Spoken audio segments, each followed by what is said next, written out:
Hello there, and welcome to the Reddit Slumber. If you're looking for a cozy place to unwind and let your mind wander, you've found it.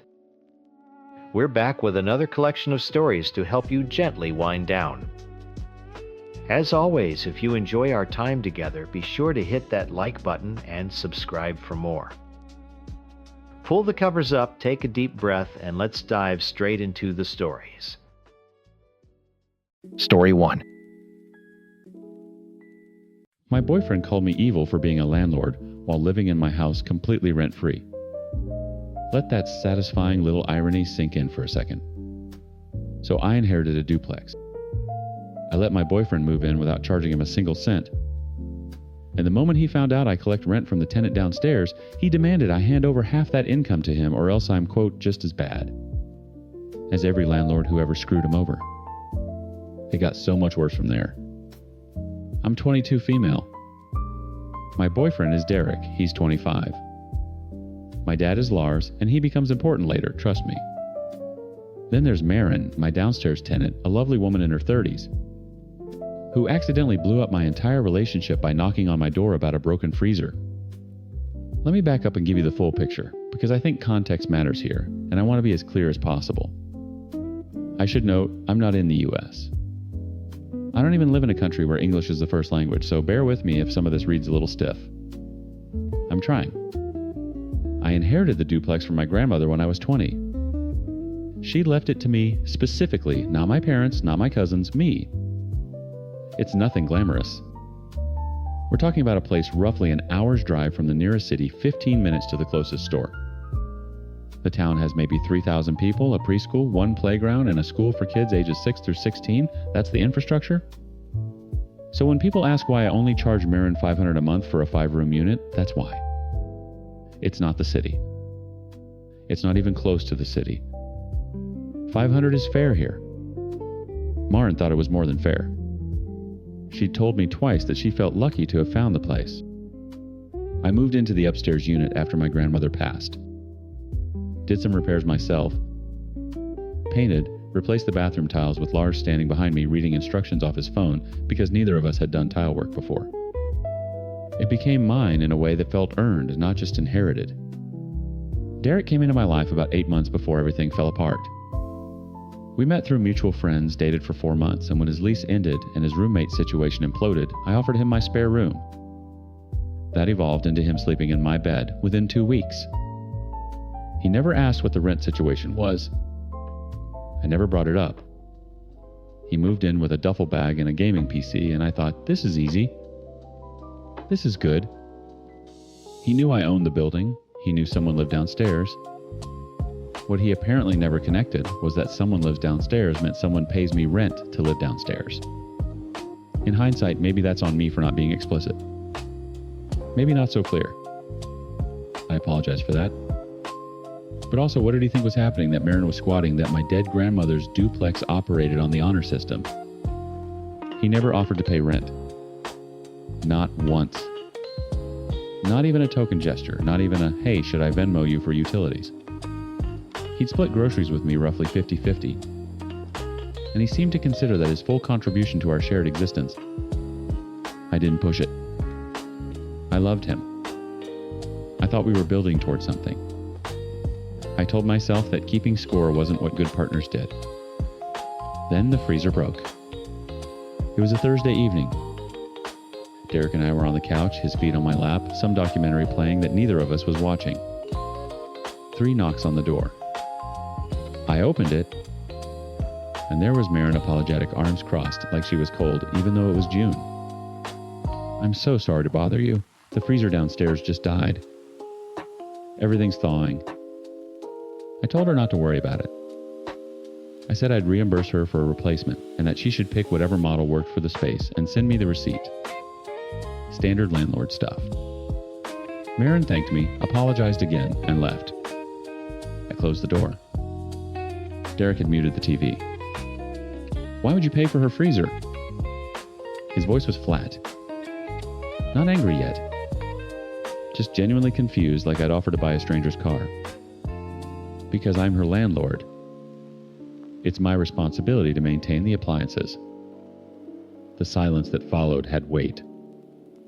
I watched his expression change in stages, confusion, then something clicking behind his eyes, then his jaw tightening. "You charge her rent." "How much?" $500 a month. He stood up. My legs went cold where his feet had been. "You're a Times landlord, asterisk. You collect rent from people. You profit off someone needing a roof over their head." "Derek, it's $500 a month for a 5-room. That's not the point. His hand cut through the air. "Landlords are parasites, every single one. They hoard housing and leech off working people, and you," he laughed, but it came out cracked. "I've been sleeping next to a landlord this whole time." My stomach dropped. Not because I agreed with him, but because of the look on his face. Pure disgust. Directed at me. Over a broken freezer. I tried to talk. He wouldn't let me finish a sentence. Every time I opened my mouth, he'd talk over me with another variation of the same accusation. Asterisk, evil. Exploitative. No different from the guy who raised his rent 3 times in 2 years. Asterisk. Then he said it. "If you had any integrity, you'd give me half that income. $500 a month, I get $250. That's the bare minimum of making this right." I blinked. Making times what time's right. The fact that you've been hiding this from me? The fact that I'm living with someone who exploits people for profit? You owe me that. He went to bed. I stayed on the couch until 2 in the morning, replaying every word, my chest tight, my hands shaking, and for 3 full days after that, Derek didn't speak to me at all. It was during those silent days, lying awake at 4 a.m., while he slept soundly beside me, that I started counting. Every month, he'd lived with me rent-free. Every utility bill I'd covered alone. Every time I'd bought groceries, he forgot to reimburse. And I started reading what strangers on the internet had to say about it. That's when I called Lars. I texted Lars on a Tuesday. 3 words times, "Can you come asterisk?" He didn't ask why. He didn't call back with questions. He just replied times. What time? Asterisk. I told him 7. He said he'd be in the driveway by 6:30. That's Lars. That's always been Lars. He once drove 40 minutes to my university because I mentioned on the phone that my tire looked low. Didn't tell me he was coming. I walked out of a lecture, and there he was, crouched by my car with a pressure gauge reading glasses on. The 3 silent days had done something to me. Not what Derek probably intended. I think he expected the silence to function like a siege, starve me out, make me desperate enough to concede. And for the first day, maybe the first day and a half, it worked. I made his coffee. I left a note on the counter that said times. "I'm sorry, can we talk?" Times I caught myself mentally rehearsing apologies for owning property my dead grandmother left me. But somewhere around hour 50 of being frozen out by a man who had never paid a single bill in my home, something shifted. I stopped feeling guilty. I started feeling stupid. Different sensation entirely. Guilt sits in your chest. Stupidity burns in your face. I reread the comments people had left on my post. Some were harsh, some were kind. Almost all of them asked the same question I'd been avoiding times. Why does he think he deserves half the income from a building he has no connection to, no investment in, and no legal claim over asterisks? I didn't have an answer. And that was the answer. Lars pulled into the driveway at 6:28. I know, because I was watching from the kitchen window. He turned the engine off, reclined his seat slightly, and started reading something on his phone. He didn't come inside. I hadn't asked him to. I just needed to know he was there. Derek came home from work at 6:50. He walked past Lars's car without acknowledging it. Came inside, dropped his bag by the door, opened the fridge, and stood there staring into it like it owed him something. "Can we sit down?" I said. He closed the fridge. Looked at me. His expression was the one he'd been wearing for 3 days flat, punishing a little performative. He sat on the couch. I sat beside him. One cushion between us. I've been thinking about what you said, I started. About landlords profiting being wrong. He crossed his arms. Waited. If that's genuinely what you believe, and I'm not saying you're wrong to feel that way, would you feel better if I donated half the rental income to a housing charity? There's one in the city that helps people find affordable. A times charity asterisk. Yes. If the issue is that I'm profiting off housing, then the money could go to... You want to give times my times money to a charity. The words landed and just stayed there, suspended between us. Asterisk. My money. Asterisk. He'd said it without flinching. Without even hearing himself. It was never your money, Derek. His jaw tightened. The arms uncrossed. He leaned forward, elbows on his knees, and for a moment I thought he might actually engage, might realize what he'd just revealed. Instead, he laughed. Short, bitter through his nose. You're crazy. You know that. You're actually insane. I'm asking you a genuine question. If landlords profiting is the problem, why does the solution involve you profiting instead? Because I've been times here, asterisk. I've been part of this. You've lived here for free. For 8 months. You've never paid rent. You've never paid a utility bill. You split groceries, maybe 70% of the time. Oh, so now you're keeping score. I wasn't. I started. He stood up. The cushion between us decompressed slowly, which is a strange thing to notice during the moment your relationship ends, but I noticed it. I regret ever meeting you, he said. And he said it quietly, which made it worse. Yelling, I could have dismissed. This was deliberate. Surgical. Meant to lodge somewhere permanent. I'm going to tell everyone what kind of person you are. Every single person we know. Derek. Don't. He grabbed his keys from the hook by the door, then stopped, looked at them, looked at me, and threw them. Not at me exactly. At my feet. They hit the floor and skidded into the baseboard. Then he turned and punched the wall beside the doorframe. Not hard enough to break through, but hard enough that the sound made my whole body flinch. The front door opened. Lars filled the frame. He didn't say a word. Just stood there, hands at his sides, reading glasses still pushed up on his forehead. Derek looked at him. Looked at me. Laughed again, that same cracked, bitter sound. Daddy to the rescue. Perfect. This is perfect. He grabbed his jacket off the hook. Pushed past Lars, who stepped aside just enough to let him through without contact. The door to his car slammed. The engine started. Gravel popped under tires. Lars looked at me. You okay? I nodded. Then I shook my head. Then I sat back down on the couch and pressed my palms flat against my thighs to stop them from trembling. He sat in the chair across from me and didn't say anything else for a long time. That's Lars. He knows when silence is a weapon and when it's a gift. This was the second kind. I changed the locks the next morning. Called a locksmith before I'd even made coffee.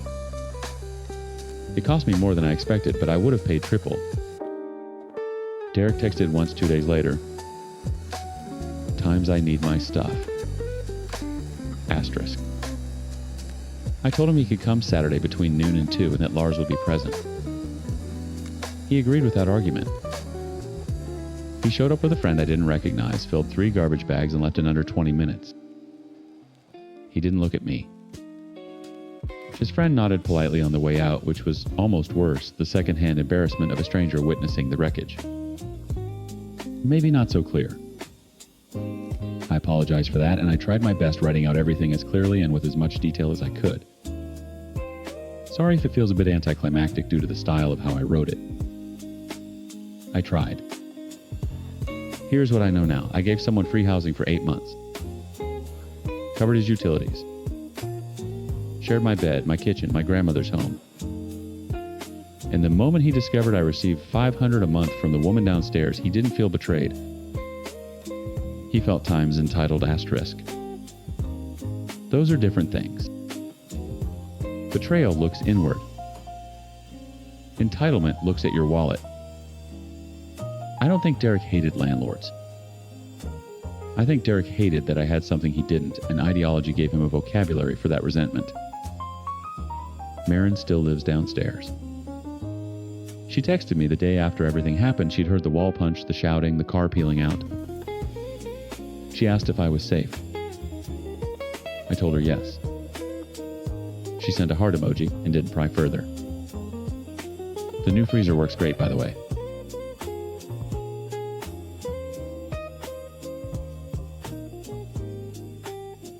Story 2.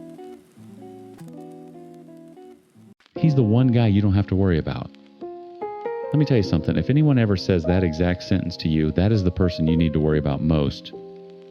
So my wife told me I was the best thing that ever happened to her in mid-March. By the end of March, she was already gone emotionally. By May, she'd signed a lease with another man, planned a whole new life, and looked me dead in my face and said there was no love left, all in about 6 weeks. And when I finally caught her, she told me it wasn't cheating because she asked for the divorce first. I'm 31 male. My wife is Elise, she's 28, and we've been together 7 years. The other guy, Craig, 38 years old, her co-worker, the safe Christian friend who was supposedly just talking about the Bible with her. Let me take you back to the beginning, because none of this makes sense without understanding what I thought we were. 7 years. That's not a fling. That's not some situationship you can just walk away from clean. 7 years of building something inside jokes that nobody else would understand, a shorthand language between two people who'd mapped every corner of each other. We bought a house together. We talked about kids with specific names picked out.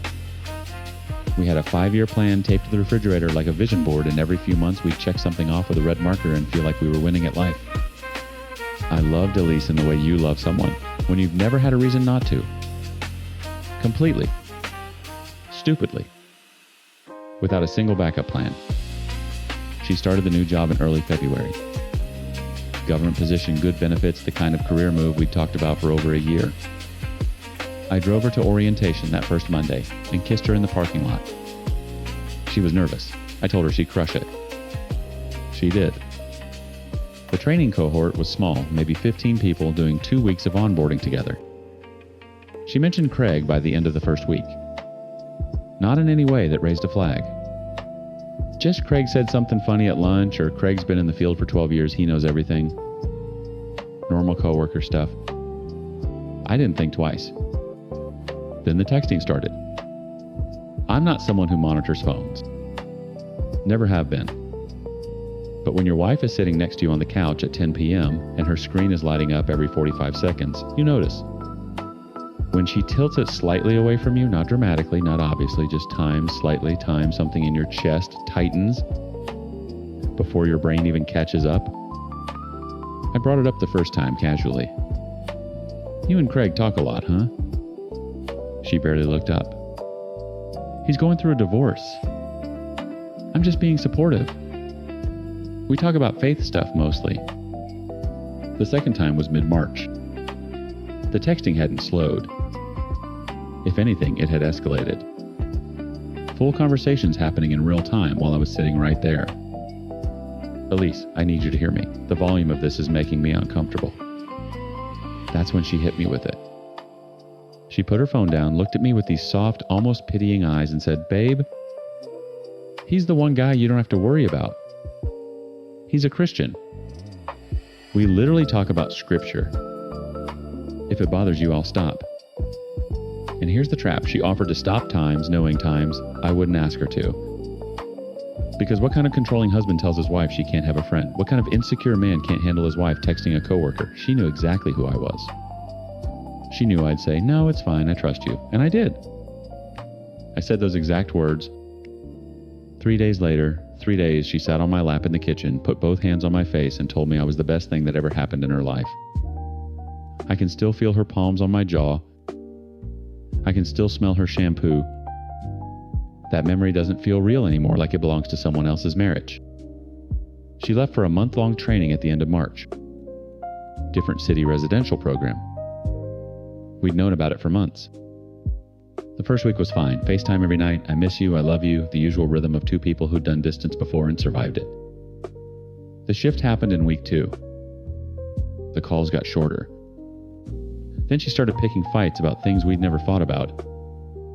Out of nowhere, where do you even see us in 5 years? Do you think we're actually growing? The words didn't sound like her. They had a cadence I didn't recognize, like she was quoting someone else's therapy homework. I asked if she was okay. She said she needed space to think. Space to think? My stomach dropped through the floor, but I gave it to her. Because that's what a good partner does, right? Respects, boundaries. I told myself she was stressed, overwhelmed by the new job away from home. I told myself my own struggles with anxiety that month had probably put pressure on her. I was bending over backward to make this my fault. Then came the FaceTime call. She was sitting on a hotel bed. The lighting was harsh. She looked like a stranger wearing my wife's face. And she said very calmly, like she was reading a prepared statement, "I think we should talk about divorce." My hands went numb. Actually numb, like the blood just left them. I remember looking down at my fingers, and they were white. "Elise, what are you? Where's this coming from?" "I love you, but it's not the same." It hasn't been the same. Since times when asterisk, silence. Then I don't know. I just need to figure out who I am. A person doesn't change like this in such a short period of time because she met someone and everything just goes down the drain. That's what I kept telling myself. There has to be another explanation. There times has times to be. She came home in mid-May. I drove to the airport with flowers on the passenger seat like an idiot. When she walked through arrivals, I stood up and opened my arms. She walked right past them. She didn't unpack her suitcase. It sat by the front door like she was just passing through a hotel lobby. That first night I made dinner, her favorite this lemon chicken recipe, I perfected over years of making it wrong. She sat across from me and moved food around her plate like a kid running out the clock, until she could be excused. I kept talking, filling silence, asking about the training, the city, the weather there. She gave me one-word answers and looked at the wall behind my head.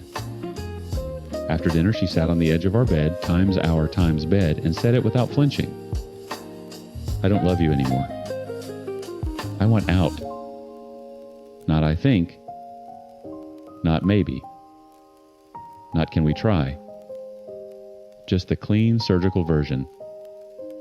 Like she'd rehearsed it in the mirror until it stopped shaking." My throat closed. I sat down on the floor because my legs made the decision for me. I said something, I don't even remember what. Probably begged. Probably said all the things a man says when the foundation cracks beneath him and he's grabbing at air. She watched me fall apart with this expression I'll never forget. Not cruel. Not sad. Asterisk. Resolved. Asterisk. Like I was a task she needed to complete before moving on to the next item on her list. The next morning, and this is where it gets surreal, she offered to clean the house. "Let's make some nice last memories," she said. Like we were closing on a vacation rental and she wanted to leave it tidy for the next guests. I stood in the kitchen watching her wipe down counters we picked out together at Home Depot, and something inside me finally snapped into focus. Not rage. Not grief. Asterisk. Clarity. Asterisk. The kind that arrives cold and unwelcome. For the first time in 7 years, I went through her phone. She was in the shower. Her passcode hadn't changed. Part of me expected to find nothing. Expected to feel guilty to close it. And apologize. And keep trying to save something that was already a corpse. I found everything. She and Craig were already in a relationship. Not flirting. Not talking. A times relationship. Asterisk. They had a lease signed. An apartment. Together.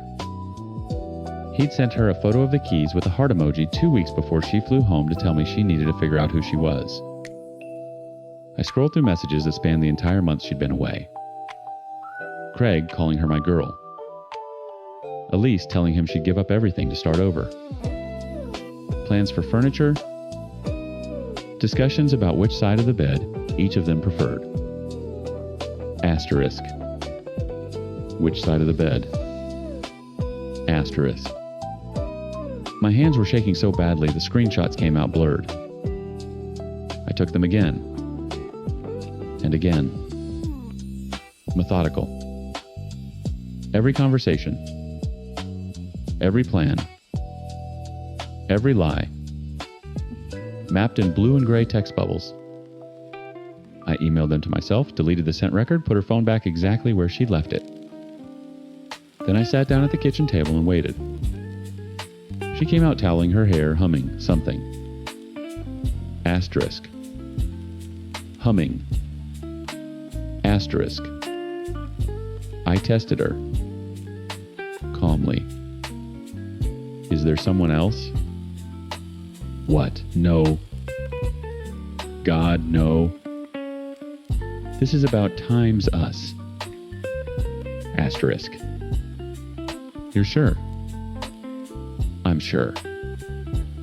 I wouldn't do that to you. She looked me dead in the eyes when she said it. Steady, practiced. And I realized I wasn't watching my wife lie. I was watching a stranger who'd gotten very comfortable wearing her face. I let it go for 2 more days. Let her keep performing. Let her clean the house and suggest we part as friends and talk about how she hoped I'd find someone who deserves you.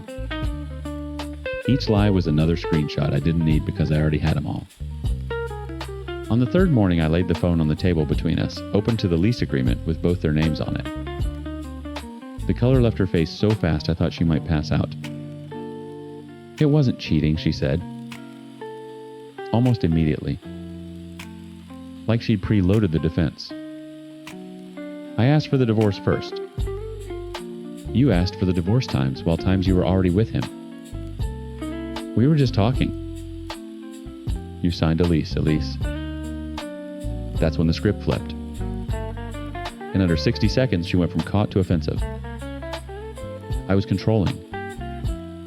I was emotionally abusive. I had made times her feel trapped for years. She rewrote 7 years of history standing in the kitchen I'd renovated with my own hands, and she did it with the confidence of someone who'd been workshopping this narrative with Craig for weeks. I didn't argue. I just said I'm calling a lawyer today. She wanted nothing. No equity from the house, no cars, no savings, no spousal support, nothing. My attorney sat across from me and actually laughed. Not at me, at the terms. In 22 years of practice, he said, I have never seen anyone agree to a deal like this.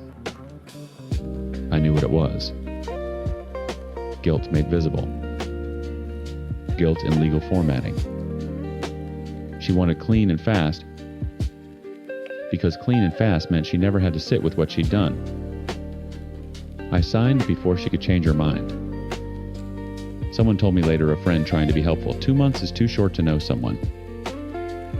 Her fling will burn out and she'll be back. And maybe they were right. But Times Back Times was a door I'd already welded shut. I declared my birthday in June as day 1. I hit the gym 5 days a week until my body stopped feeling like a house I'd been evicted from. I cooked meals I'd never attempted. Thai curries, handmade pasta, things that required enough focus to crowd out the noise. I reconnected with friends I'd let drift during the years I'd been so consumed with being half of something that I forgot how to be whole. Then I started moving. Hawaii first. Amsterdam, Vietnam. Norway, Australia. Korea. I stood in places I'd only ever pinned on a shared Pinterest board and discovered they were better without the weight of someone else's expectations attached to them. Oslo was the one that almost got me. We talked about Oslo for years, northern lights, fjords, the whole fantasy. I was walking along the harbor at sunset and the grief hit me mid-stride like a rogue wave. I stopped. Breathed. Let it pass through me instead of fighting it. It didn't sting. It just times was. Asterisk. I forgave her somewhere over the Pacific, 30,000 feet up, watching clouds turn gold. Not for her sake. For the simple reason that carrying it was heavier than letting it go. I forgave Craig too, a man I'd never confronted, and never would because he wasn't worth the airfare. I forgave myself for every red flag I'd translated into something softer, because I loved her too much to read them correctly. A person doesn't change in such a short period of time because she met someone and everything goes down the drain. That's what I kept telling myself for months. But the truth is simpler and worse, she didn't change. She just finally showed me who she'd been becoming while I wasn't looking. The marriage termination date is approaching. I thought it would feel like an ending, some final heavy door slamming shut. It doesn't. It feels like paperwork catching up to a life that already started over. Day one was June. Everything since has been the life I didn't know I was supposed to be living.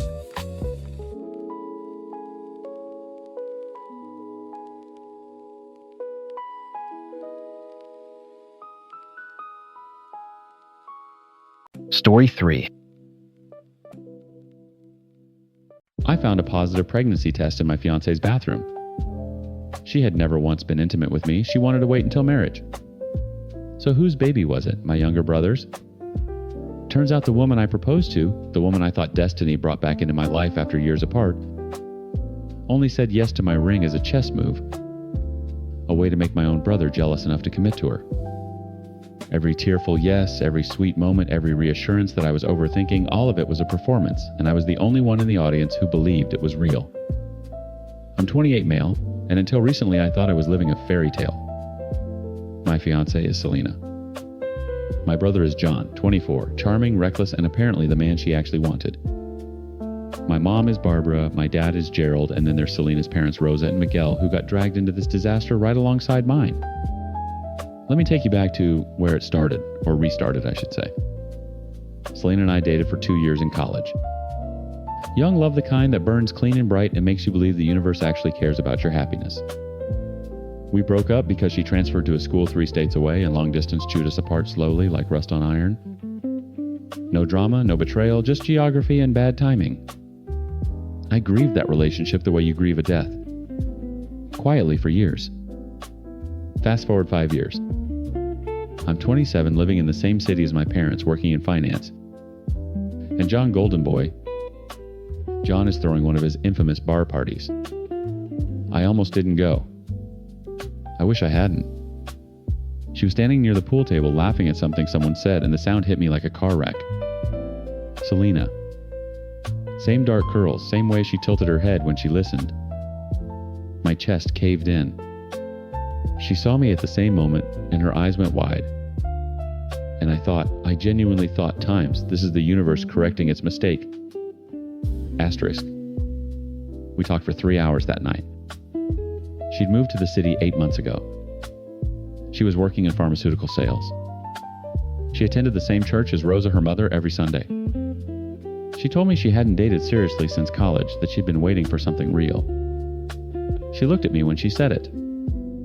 I didn't ask how she knew John. I didn't ask why she was at his party. I was too busy drowning in the miracle of it. We dated for 4 months before I proposed. I know fast, but it didn't feel fast. It felt like a continuation, like pressing play on a paused movie. Selena was everything I remembered, and more. She was devout, gentle, intentional. She told me she wanted to wait until marriage to be intimate, and I respected that completely. I admired it. Here was a woman with conviction in a world that mocked it. I proposed at my parents' house during Sunday dinner. Got on one knee between the pot roast and the pecan pie. Barbara cried. Gerald shook my hand and said, "About time, son." Selena covered her mouth, tears streaming, and whispered, "Times yes, times like it was a prayer." John clapped from across the table, smiled wide, said, "Welcome to the family, sis." Something about the way he said times, sis times, made my jaw tighten. I ignored it. Here's the thing about red flags. They don't announce themselves with sirens. They whisper. And if you're desperate enough for the fairy tale, you learn to mistake whispers for wind. The first whisper came 2 weeks after the engagement. Beach party with friends. Music coolers, bonfire. I was grabbing drinks when I turned around and saw Selena sitting on John's lap, grinding to the music, while everyone laughed. A lap dance, people called it. Playful. Harmless. John had his hands up in mock surrender, grinning like it was the funniest thing in the world. Selena caught my eyes and hopped off immediately, jogging over to kiss my cheek. "Babe, relax. It's a joke. He's literally your brother." My throat was dry the rest of the night. Then the small things started compounding. Selena's phone lived face down on every surface. She turned off mobile data when I was around. I noticed because her WhatsApp status never updated in my presence, but showed online minutes after I left. I didn't know her password. I never asked because asking felt like an accusation and accusing felt like losing her again. Her texts to me became dry. Functional. Asterisk, okay. Sure. Busy today. Asterisk, meanwhile, I'd suggest dinner or a movie and she'd decline, saying she was tired, had cramps, was helping Rosa with church prep. Twice I called her and John simultaneously, and both phones went to voicemail at the exact same second. I told myself it was coincidence. I told myself a lot of things. Then one Tuesday evening, I drove past Selena's apartment to drop off a jacket she'd left at my place. John's car was parked outside. Black Mustang custom plates, unmistakable. I sat in my car for 11 minutes, engine running, hands shaking before I drove home. I asked her about John's arrival the next day at dinner, but she didn't talk about him and instead served the meal, which felt tasteless because I kept thinking about that and many questions started coming into my head. I couldn't stop but ask Selena about John. She replied very casually that, yeah, John was not feeling well, so he dropped by to get some meds. I couldn't sleep the whole night after that, thinking about what might be the case behind her acting like that. After everything that was happening, I kept questioning whether my doubts were true, or I was overthinking it, because she had already reassured me, and if I asked again, she would think I was spying on her. I wanted all of these thoughts to go away as they were making a negative review of Selena in my mind. She seemed suspicious to me by the way she acted. She always had an explanation. Always calm. Always reasonable. And I always felt insane afterward. 3 weeks later, I decided to surprise her. I bought her favorite macaroons from the French bakery downtown and a bouquet of white peonies, her wedding flowers, she'd said. I let myself in with the spare key she'd given me. Selena was on the couch reading. She looked up, startled, then smiled. We sat together, her head on my shoulder, the macaroons open between us. And for 20 perfect minutes, I believed every lie I'd been telling myself. Then I excused myself to the bathroom. And there, sitting next to the dustbin, not even inside it, just times next to times it, like she'd tossed it carelessly or in a panic, was a white plastic stick with 2 unmistakable pink lines. I stood in that bathroom for what felt like a geological age. The stick sat there almost casual in its violence, 2 pink lines bright as neon against the white plastic casing. My brain did what brains do when reality fractures it tried to build a bridge. Asterisk, maybe it's old. Maybe it's a fence. Maybe there's a medical explanation. Asterisk. But my body already knew. My hands gripped the sink basin until my knuckles turned the color of bone. My reflection stared back at me, a man watching himself understand something he'd understood for months. She wanted to wait until marriage. She wanted to times wait. Asterisk. I picked up the test. It was still damp in the results window. Hours old, maybe less. I turned it over in my hands like a grenade, with the pin already pulled, and something inside my chest didn't break it, times calcified. Asterisk. Every whisper I'd mistaken for wind became a scream. The lap dance. The face-down phone. The simultaneous voicemails. John's black Mustang parked outside her apartment on a Tuesday night for Times meds. Asterisk. I walked back into the living room. Selena was eating a macaroon, legs tucked beneath her, looking like a painting of someone who deserved to be loved. She glanced up. "You okay? You look pale." I held up the test. Didn't say a word. The macaroon stopped halfway to her mouth. Her face cycled through expressions like a slot machine: surprise, confusion, fear, and then something I'd never seen on her before.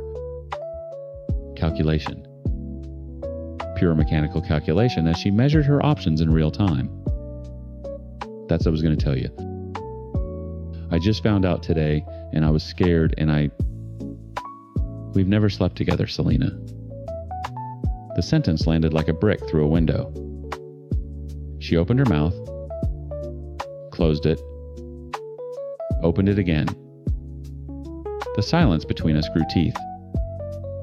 I can explain. You can't.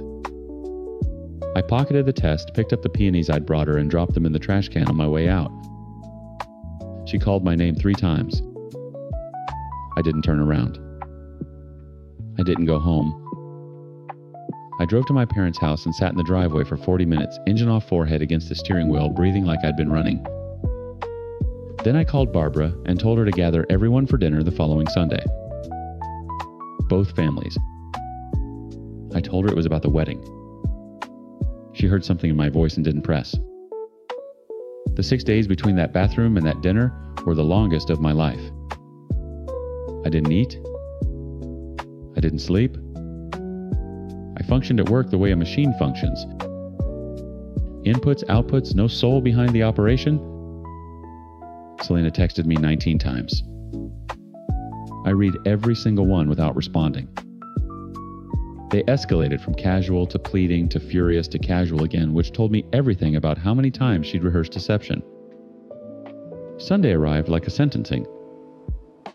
Gerald had set the long table. Barbara made her brisket.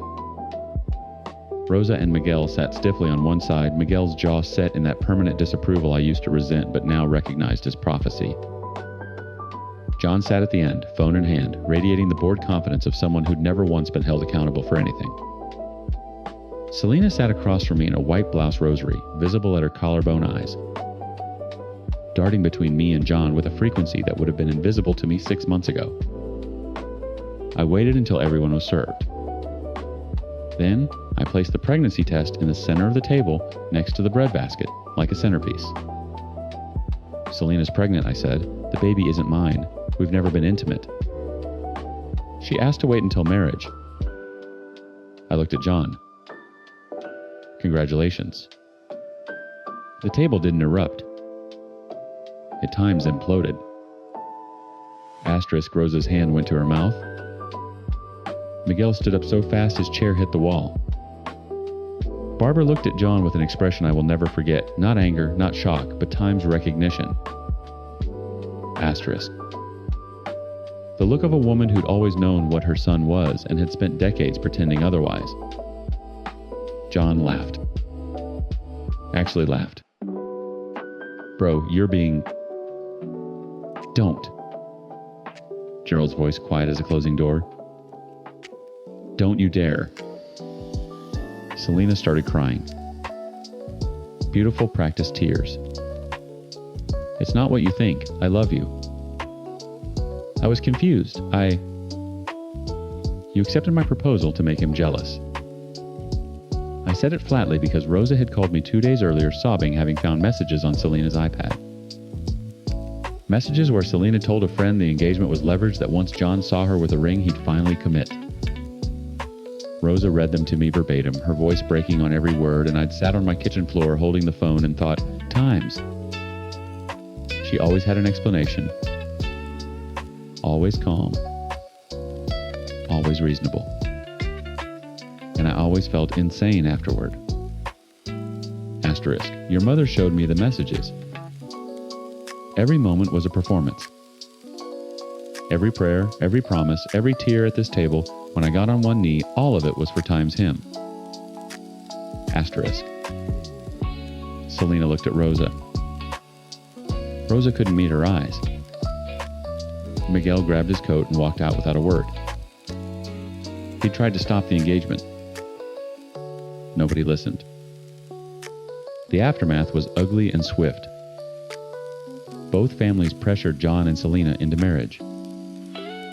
John's response was a consultation with an abortion clinic and a text that read, "Time's not my problem." Asterisk. Barbara wept for days. Gerald called John, once told him he was no longer welcome in their home, and hung up. John moved to Miami 3 weeks later. He didn't seem bothered. Selena kept the baby. She became a single mother at 26, living with Rosa, attending the same church where she'd built her image of purity. Miguel barely spoke to her. The community whispered. The rosary stayed at her collarbone. I left the country. Took a transfer to our London office, packed one suitcase, and boarded a plane with a prescription for sertraline and a therapist's number saved in my phone. I didn't tell anyone goodbye except Barbara, who held me in the doorway and said, "I'm sorry, I raised him like that." And I said, "I'm sorry, I didn't listen to myself." People tell you that destiny brings people back into your life for a reason. They're right. But they never warn you that the reason might be destruction. That the universe doesn't only return gifts, sometimes it returns tests dressed in dark curls and Sunday dresses and whispered times, yeses, times that were never meant for you. I loved her twice. I lost her twice. The first time, geography took her. The second time, the truth did. And the truth, unlike distance, doesn't leave you with the mercy of wondering times, what if? Asterisk. It just leaves you knowing.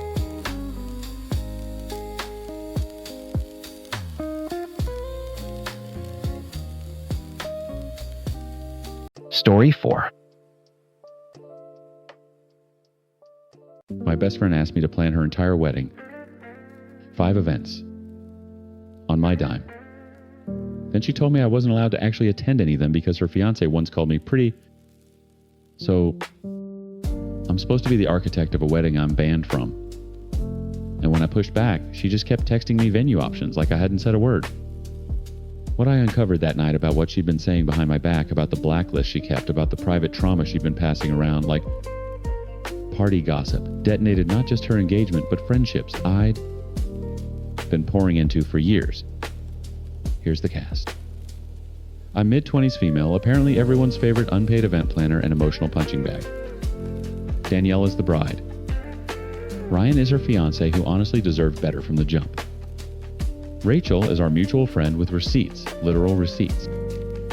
And Kim is my actual best friend, the one who reminded me what real friendship is supposed to feel like. Let me back up, because this didn't start with a phone call. It started with years of me saying yes. I'd been the one who organized Danielle's birthday dinner since we were 21. I booked the Airbnbs for group trips. I made the spreadsheets, collected the Venmo payments, handled the deposits when someone inevitably ghosted on their share. When Danielle's car died sophomore year, I drove her to clinicals at 5 a.m. for 3 months straight. When she and Ryan first started dating and she was spiraling with anxiety about whether he liked her, I sat on her bathroom floor at 2 a.m. talking her off ledges. I did all of this because I thought that's what friends do. Kim does it for me. I do it for Kim. It's supposed to be a circle. With Danielle, it was a funnel.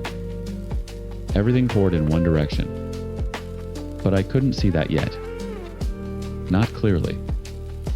I was too busy being useful. The call came on a Tuesday evening. I was meal prepping phone wedged between my ear and shoulder, and Danielle was already mid-sentence when I picked up. She does that. Starts talking before you even say hello. Like your existence only begins when she needs something. From it. So I'm thinking 5 events. Engagement party, bridal shower, bachelorette, weekend rehearsal dinner, and obviously the reception. I want a theme for each one, not like tacky themes, like times curated, times themes, and I need you to handle vendors because you're so good at that. My knife paused mid-carrot. Danielle, that's a wedding planner's job. That's literally a profession. I know, but you do it better and you actually care about me. I'll send you my Pinterest boards tonight. I should have said no right there. I should have said times hire someone, asterisk. Instead, my brain did that thing it always does, calculated the cost, weighed the friendship, and decided the labor was worth preserving the relationship. I can help coordinate, I said carefully. But I can't fund 5 events. We'd need to split. We'll figure out the money part later. Which in Danielle's language meant I'd be covering it and we'd never speak of reimbursement again. I knew this. I times knew times this. Then she said it. Casually, like she was telling me she'd switch to oat milk. Oh, and just so it's not weird, you won't actually be at any of the events. Like, not as a guest. Ryan used to have a crush on you or whatever, and I just don't want that energy on my wedding day. You get it. The carrot rolled off the cutting board and onto the floor. I watched it land. I'm sorry, what? It's not a big deal. He told me years ago he thought you were pretty and it's just been in my head. I'd rather not have that distraction. But you can still do all the planning stuff. You're literally the only person I trust with this. My chest did something strange, not a crack, more like a slow pressurization, the way a plane cabin feels before your ears pop. I stood very still in my kitchen and listened to her breathe, waiting for the punchline. There wasn't one. Danielle, you're asking me to plan and pay for a wedding I can't attend. I mean, when you say it like times that asterisk. How else would I say it? You're being really negative right now. I thought you'd be supportive. I told her I needed to think. She said, okay, love you, and hung up. 45 minutes later, my phone buzzed. Then again. 3 venue links. A screenshot of a floral arrangement.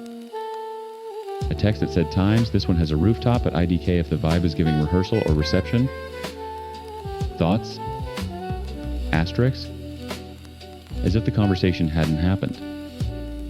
As if I hadn't said a single word. I called Ryan at 10 p.m. He picked up on the first ring, which told me something was already wrong on his end. She told you, he said.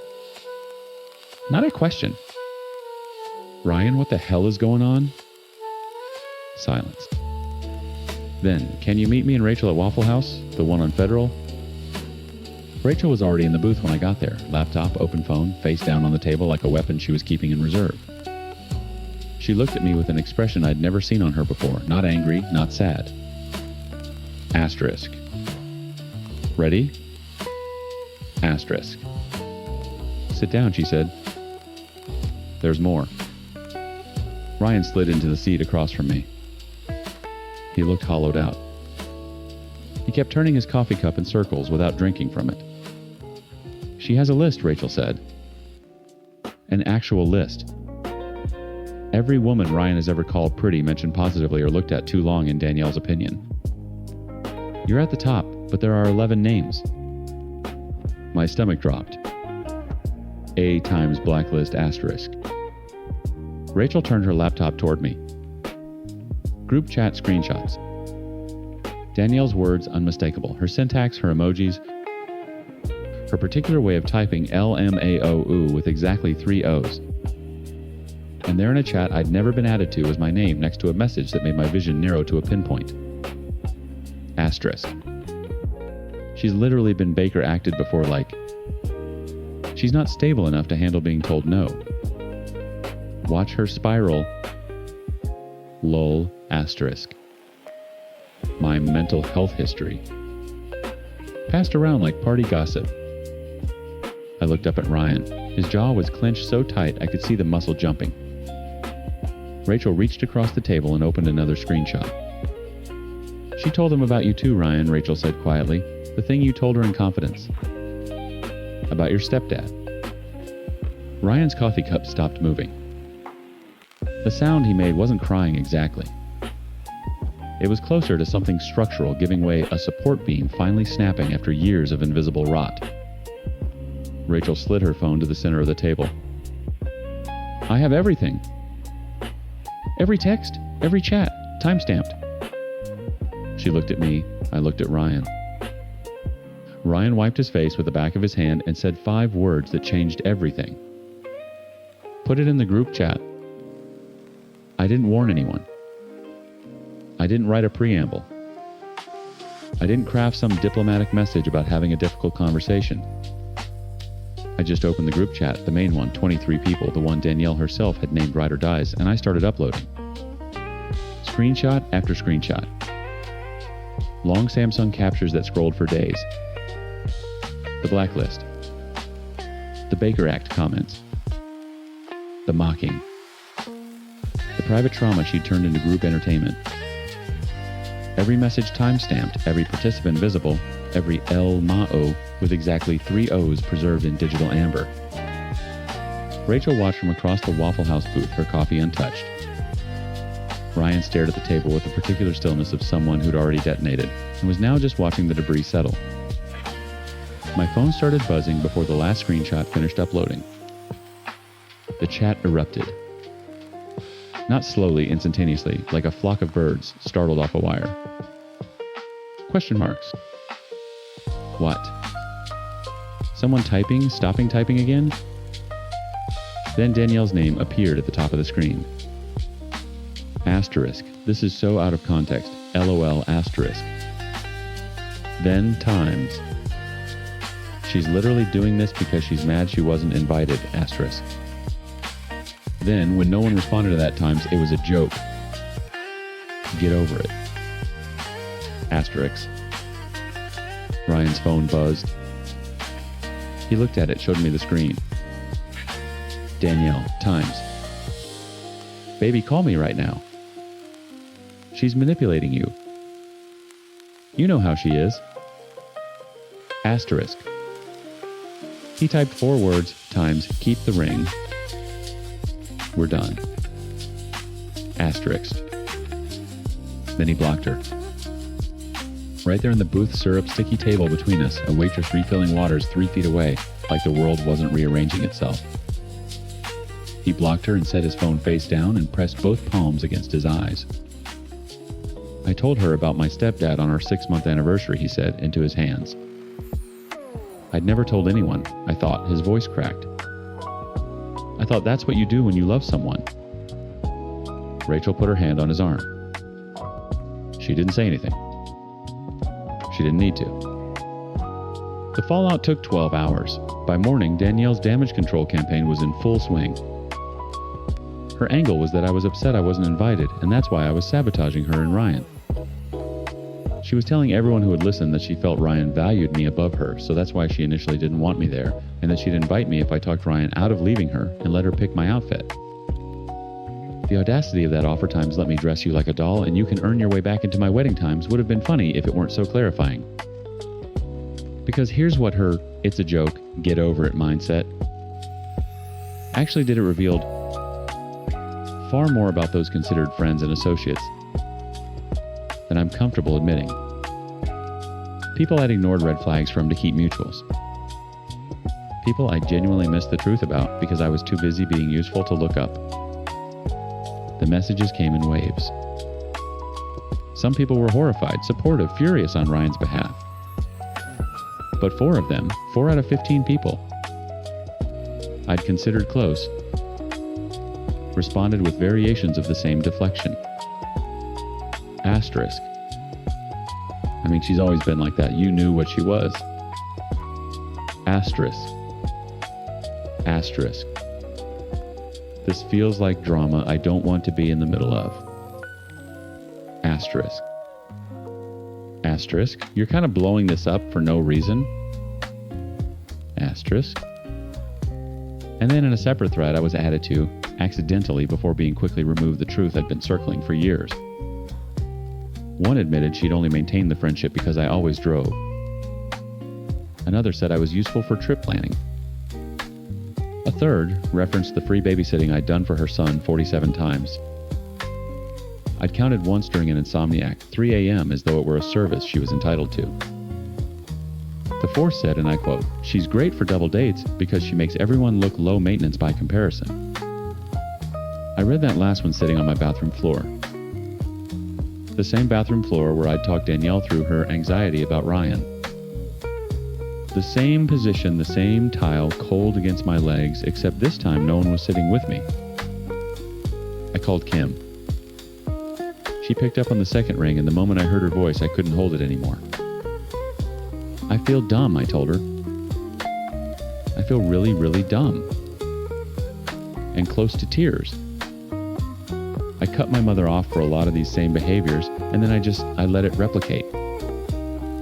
I let the same dynamics walk right in, wearing different faces, and I times hosted times them. Kim was quiet for a moment. Then, "You're not dumb. You're someone who was trained to tolerate this. There's a difference." Rachel wanted to go nuclear. She had Danielle's nursing program director's email pulled up, screenshots of HIPAA-adjacent gossip Danielle had shared about patients, a draft letter that would have ended her career before it started. "Don't," I said. "She weaponized your Baker Act." "I know. And I'm not going to become someone who weaponizes back." Rachel stared at me for a long time. Then she closed the laptop. I blocked Danielle that afternoon. Then the 4. 5 contacts removed in under a minute. Years of one-directional friendship erased with 5 thumb movements. Ryan texted me that night, "Times I think I picked her because she felt familiar. I think that's the worst part." Asterisk. I knew exactly what he meant. The way abuse teaches you to recognize its rhythm as love. The way you keep finding yourself in the same room with different furniture. There are people I need to cut off. Surprisingly, it's a small number. 4 of the 15 are genuinely gone. The rest are navigating their own reckonings with what they witnessed, and I'm giving them space to do that. I'm not going to send Danielle's text to her nursing school. I'm not going to write a public call out. I'm not going to do any of the things the internet would find satisfying. I'm going to sit with the quiet, aching fact that I was everyone's workhorse and almost no one's friend, and I'm going to learn slowly, imperfectly with Kim on speed dial, to stop building my worth out of what I can do for people who would never do it for me. The carrot is still on my kitchen floor. I haven't picked it up yet. I'm not sure why that detail matters, but it does.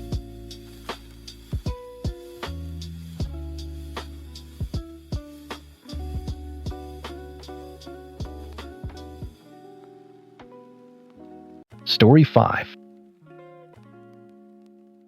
I raised my little sister like she was my own daughter. Paid for her school, her clothes, her food, her phone, her entire existence. And she repaid me by climbing into my husband's bed while I was 8 months pregnant and too sick to climb out of mine. So here's what happened. My sister spent months seducing my husband through Instagram reels and late night texts, convinced that stealing him meant stealing the lifestyle. What she didn't realize is that every dollar she ever envied was mine, not his. And by the time I finished gathering evidence, she destroyed the only relationship that was actually keeping her alive. I'm 34 female, and until recently I was funding everyone around me. My husband is Paul 37, the kind of man who doesn't start fires but will absolutely watch your house burn down. My sister is Vanessa. 22, hasn't worked a day in her life. Doesn't wake up before noon, and was still using the email account I created for her as a teenager. And my mother is Gloria, who tried her best to keep the peace right up until the moment peace was no longer an option. Let me take you back to the beginning, because betrayal doesn't arrive like a thunderstorm. It seeps in like carbon monoxide, odorless, invisible, and by the time you notice, you're already on the floor, My pregnancy was classified as high risk at 14 weeks. Preeclampsia. The doctor was blunt, bed rest monitoring, no stress. I remember looking at Paul when she said no stress, and almost laughing because stress was the only thing that man consistently provided. Paul wasn't cruel during the pregnancy. He was something worse absent. Not physically, he was in the house. He was on the couch. He was in the kitchen making himself dinner without asking if I'd eaten. He existed in the same square footage as me while operating like I was furniture. I asked him to come to my 20-week scan. He said he had a meeting. I asked him to come to the 24-week scan. He said he forgot. I asked him to come to the 28-week scan, and he looked at me like I was being unreasonable and said, "You never told me it was important." I never told him it was important. His wife, carrying his child, with a condition that could kill both of us, and he needed a formal invitation. But I rationalized it. I'm good at that. I told myself he was scared that some men process fear as distance, that once the baby arrived, he'd snap into place. I told myself every lie that exhausted pregnant women tell themselves at 3 a.m. when their husband is sleeping soundly and they can't breathe properly because their blood pressure is trying to end them. Meanwhile, Vanessa was living in our guest bedroom 3 days a week. My idea. I wanted help around the house since Paul clearly wasn't offering, and Vanessa had no job, no commitments, no reason to say no. She graduated with an undergraduate degree she didn't earn. She had yet to find her passion. That was the phrase she used, like passion was a set of lost car keys. Coming autumn, she was enrolling for her master's, and guess who was paying for it? Me. Always me. So she'd come over, make lunch, she didn't clean up, watch TV in the living room with Paul while I lay in bed upstairs listening to their laughter leak through the floor. I didn't think anything of it. She was my little sister. He was my husband. The geometry of suspicion didn't apply to them. My daughter was born 5 weeks early. Emergency C-section. I hemorrhaged on the table. They gave me 2 units of blood. When I woke up, Paul was in the chair beside me, scrolling his phone. He looked up and said, "Oh good, you're awake. Your mom's with the baby." Not, I was terrified. Not, thank God. Just logistics. The first 3 months postpartum were a fog of night feeds, stitches that wouldn't heal, and a husband who touched me only to hand me the baby when she cried. I was too depleted to analyze it. But my body knew something my mind hadn't caught up to yet because I stopped sleeping through the night even when the baby did. That's how I found him. 2:30 a.m. on a Tuesday. I woke up to a blue glow. Paul was lying on his side phone, tucked under the edge of his pillow, texting with the screen brightness turned down to almost nothing. When I shifted, he killed the screen so fast his knuckle cracked against the nightstand. "Who are you texting?" No one.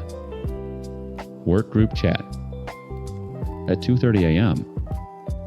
Time zones, he said, and rolled over. Time zones. The man worked for a local insurance firm. Their most exotic client was a dentist in the next town over. I didn't push it. Not because I believed him, but because something cold and precise had just switched on inside me and it told me times don't react. Collect. Asterisk. Over the next 2 weeks I watched. Paul had started locking his phone, new behavior. He showered before bed now, instead of in the morning. He'd disappear into the garage to check on the car for 40 minutes at a time. And he was spending money. I found the trail on our shared PC where he'd forgotten to log out of his email. Hotel bookings at a boutique place 40 minutes outside the city. Restaurant bills at places he'd never taken me. A receipt from a women's clothing store, size 4. I'm a size on. I screenshotted everything, saved it to a folder labeled Tax Documents 2024, and I waited. The identity of the other woman was the one piece I couldn't crack. No name in the bookings, no tagged photos, just charges, times, and a pattern that told me this had been going on for months, overlapping almost perfectly with my 3rd trimester. So I made the mistake that broke the case wide open. I called Vanessa. I told her I thought Paul was cheating. I asked for her advice. She gasped in all the right places. She said all the right words. And within 6 hours, Paul casually mentioned that I should stop snooping through his emails because it was a violation of trust. I hadn't told a single other soul. My hands went numb.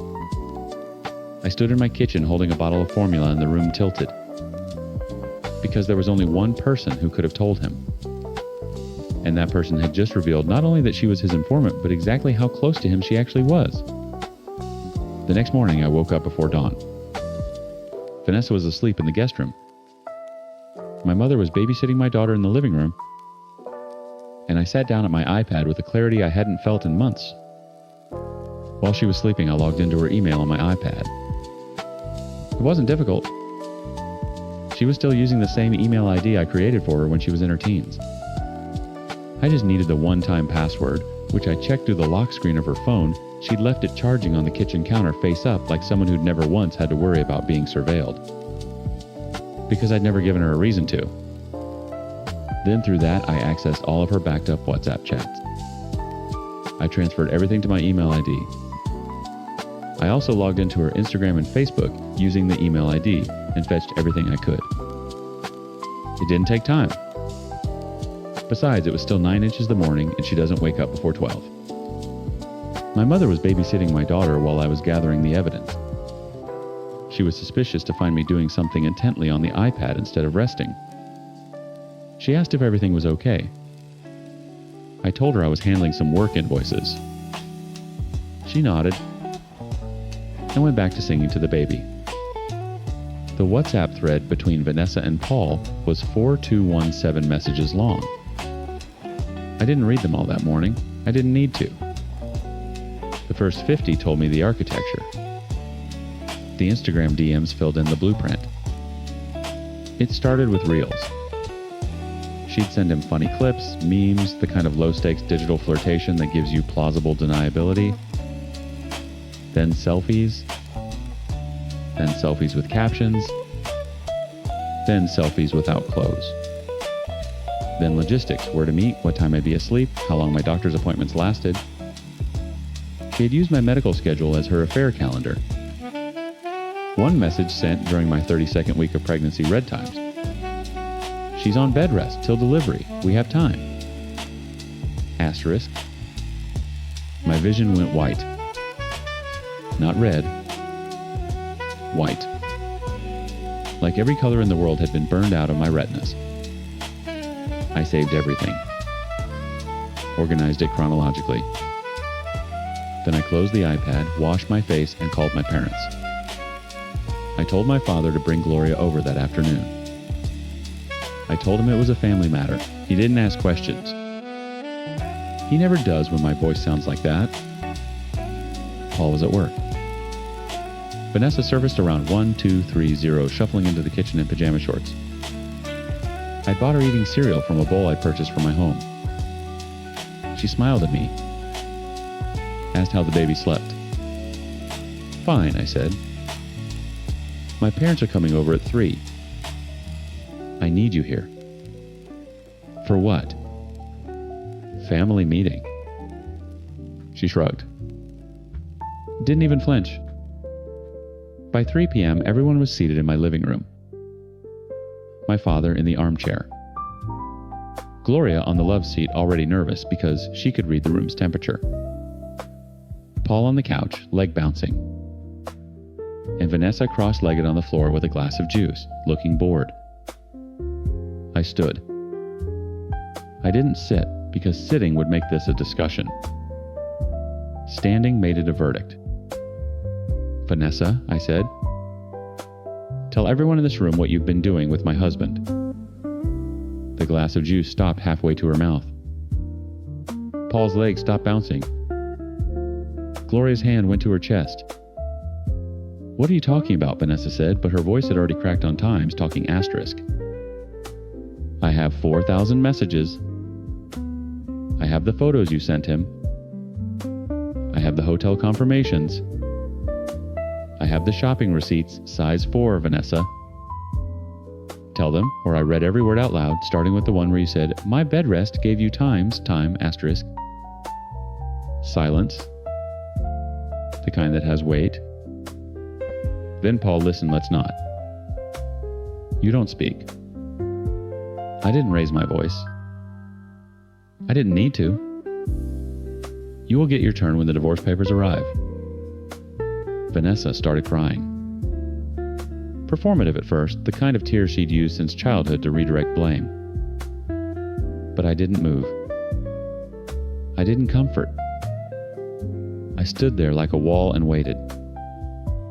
"Fine," she whispered, then louder, "Fine. Yes, it happened." How long? Since before the baby. Gloria made a sound like she'd been punched. "Tell them why," I said. "Tell them exactly why." And this is where Vanessa made her final miscalculation. She could have begged. She could have crumbled. Instead, something bitter and honest broke through the performance. And she looked at me with 12 years of swallowed resentment and said, "Because I was done being your puppet. You held everything over me, school, clothes, rent. You got to be the generous one, and I got to be grateful forever. I wanted something that was times yours, times for once. Something you couldn't give me permission to have." The room didn't breathe. Gloria stood up and slapped her. "Open palm." The sound cracked through the living room like a branch snapping. My father caught Gloria's arm before the second one landed.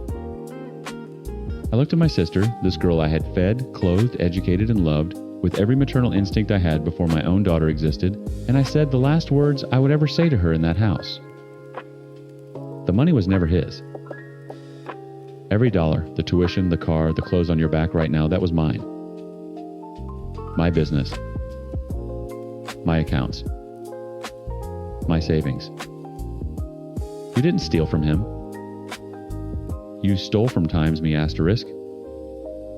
And you didn't even get the math right. Her face collapsed.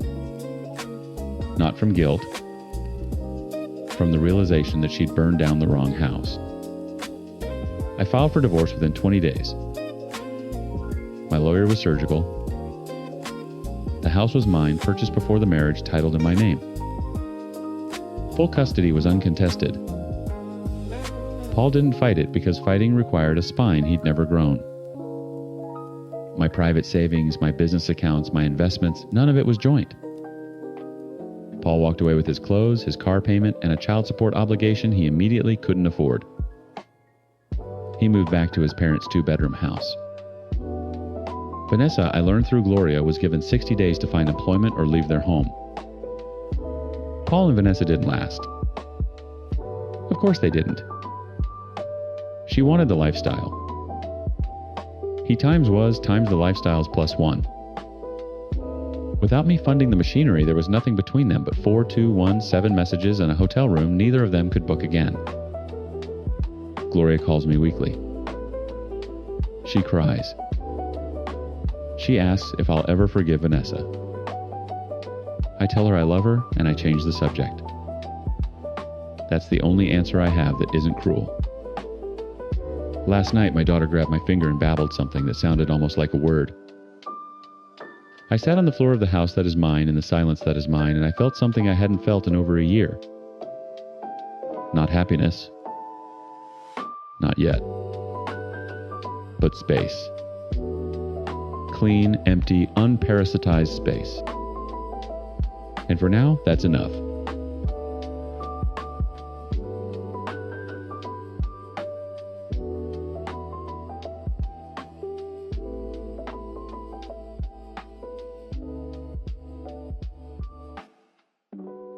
Story 6. I love my lawn. That probably sounds pathetic, but it's the truth. It's my one patch of zen in a world of conference calls and toddler tantrums. It's green, it's thick, it's meticulously edged. My 2 kids, a 5-year-old boy and a 3-year-old girl, tumble on it like it's a safety mat. It's my pride. Or at least it was. The problem lives in my basement. My mother-in-law, Carol. She moved in 3 years ago after her husband passed. The deal was simple. She gets the basement suite rent-free, and in return she helps with the kids while my wife and I work. On paper, it's a perfect arrangement. In reality, it's a slow-motion demolition of my property and my sanity. The first incident was the cedars. I planted a row of them along the back fence 5 years ago. They'd finally grown into a beautiful, dense privacy screen. One Saturday I came out to find them sculpted. She'd taken shears to them, carving them into these bizarre, lumpy poodle shapes. They needed some style, she'd announced, beaming. I just stared, speechless. My lush natural wall was gone, replaced by something you'd see at a Tim Burton-themed mini-golf course. My wife, Sarah, just shrugged. She's trying to help Terry. It's not a big deal. The next year, it was the hedge. We have a massive laurel hedge separating our property from the neighbors. It's a beast to maintain, but it's worth it. Carol decided the path to the side gate was too long. It required walking an extra 15 feet around the hedge. So she took a saw and hacked a tunnel straight through the middle of it. A jagged, ugly wound right in the heart of a 30-year-old plant. When I confronted her, she looked at me like I was insane. It's more efficient, she said, as if that explained everything. The hedge never recovered. It's still got a big brown dead patch that screams shortcut. Sarah's response, Mom's getting older, it's easier for her. Let it go. But the real masterpiece, the project that set the stage for this year's disaster, was the Great Garden Heist. I had a small decorative perennial garden near the back patio. Nothing fancy, just some hostas, black-eyed Susans, a few lavender plants. It was my little spot of color. I came home from a business trip to find it gone. Every single plant had been ripped out and tossed in the compost. In its place were 3 rows of tomato stakes and some wilting lettuce. Carol had decided my flower garden was a waste of good sun. She needed more room for her vegetables. I lost it. I yelled. I asked her what gave her the right to just tear up my yard. She just folded her arms. We need fresh tomatoes, not useless flowers. Sarah pulled me inside. She's contributing. She's growing food for our family. You're getting upset over a few weeds. They weren't weeds. They were my plants in my garden in my yard. But to Sarah, I was the bad guy for not appreciating her mother's contribution. I was outnumbered. I dropped it. The tomatoes were mediocre. That was last summer. I spent the whole winter stewing, but also hoping. Maybe, just maybe, she had finally run out of things to destroy. Then the first warm Saturday of spring arrived. The snow had melted, the air was crisp. I was practically vibrating with excitement. Time to get the yard back in shape. I pulled the cover off the mower, checked the oil, filled the gas. My son Leo was buzzing around me. Can I help Daddy? You bet, buddy. You can be my supervisor. I pulled the cord. The engine roared to life. It was the best sound in the world. I started on the first pass along the back of the house. A long, satisfying stripe of freshly cut grass appearing behind me. It felt good. It felt right. As I rounded the corner of the patio, the engine sputtered. Then came a sound that made my blood run cold. Asterisk. Crunch. Screech. Whomp.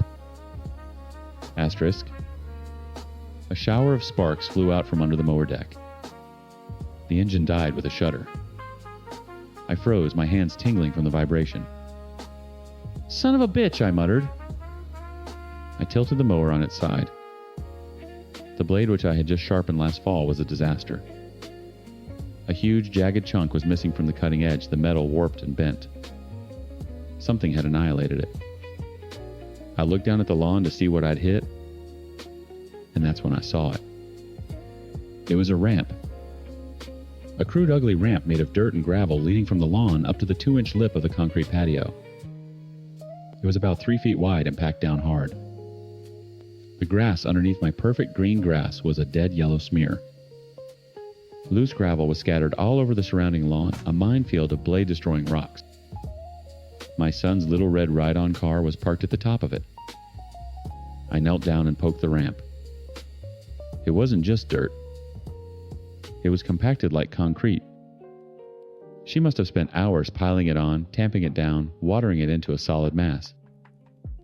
All so Leo could drive his plastic car onto the patio without navigating a 2-inch bump. A bump he could have easily bypassed by just driving 10 feet to the left, where the patio meets the walkway at ground level. Rage hot and pure washed over me. This wasn't helping. This was malicious.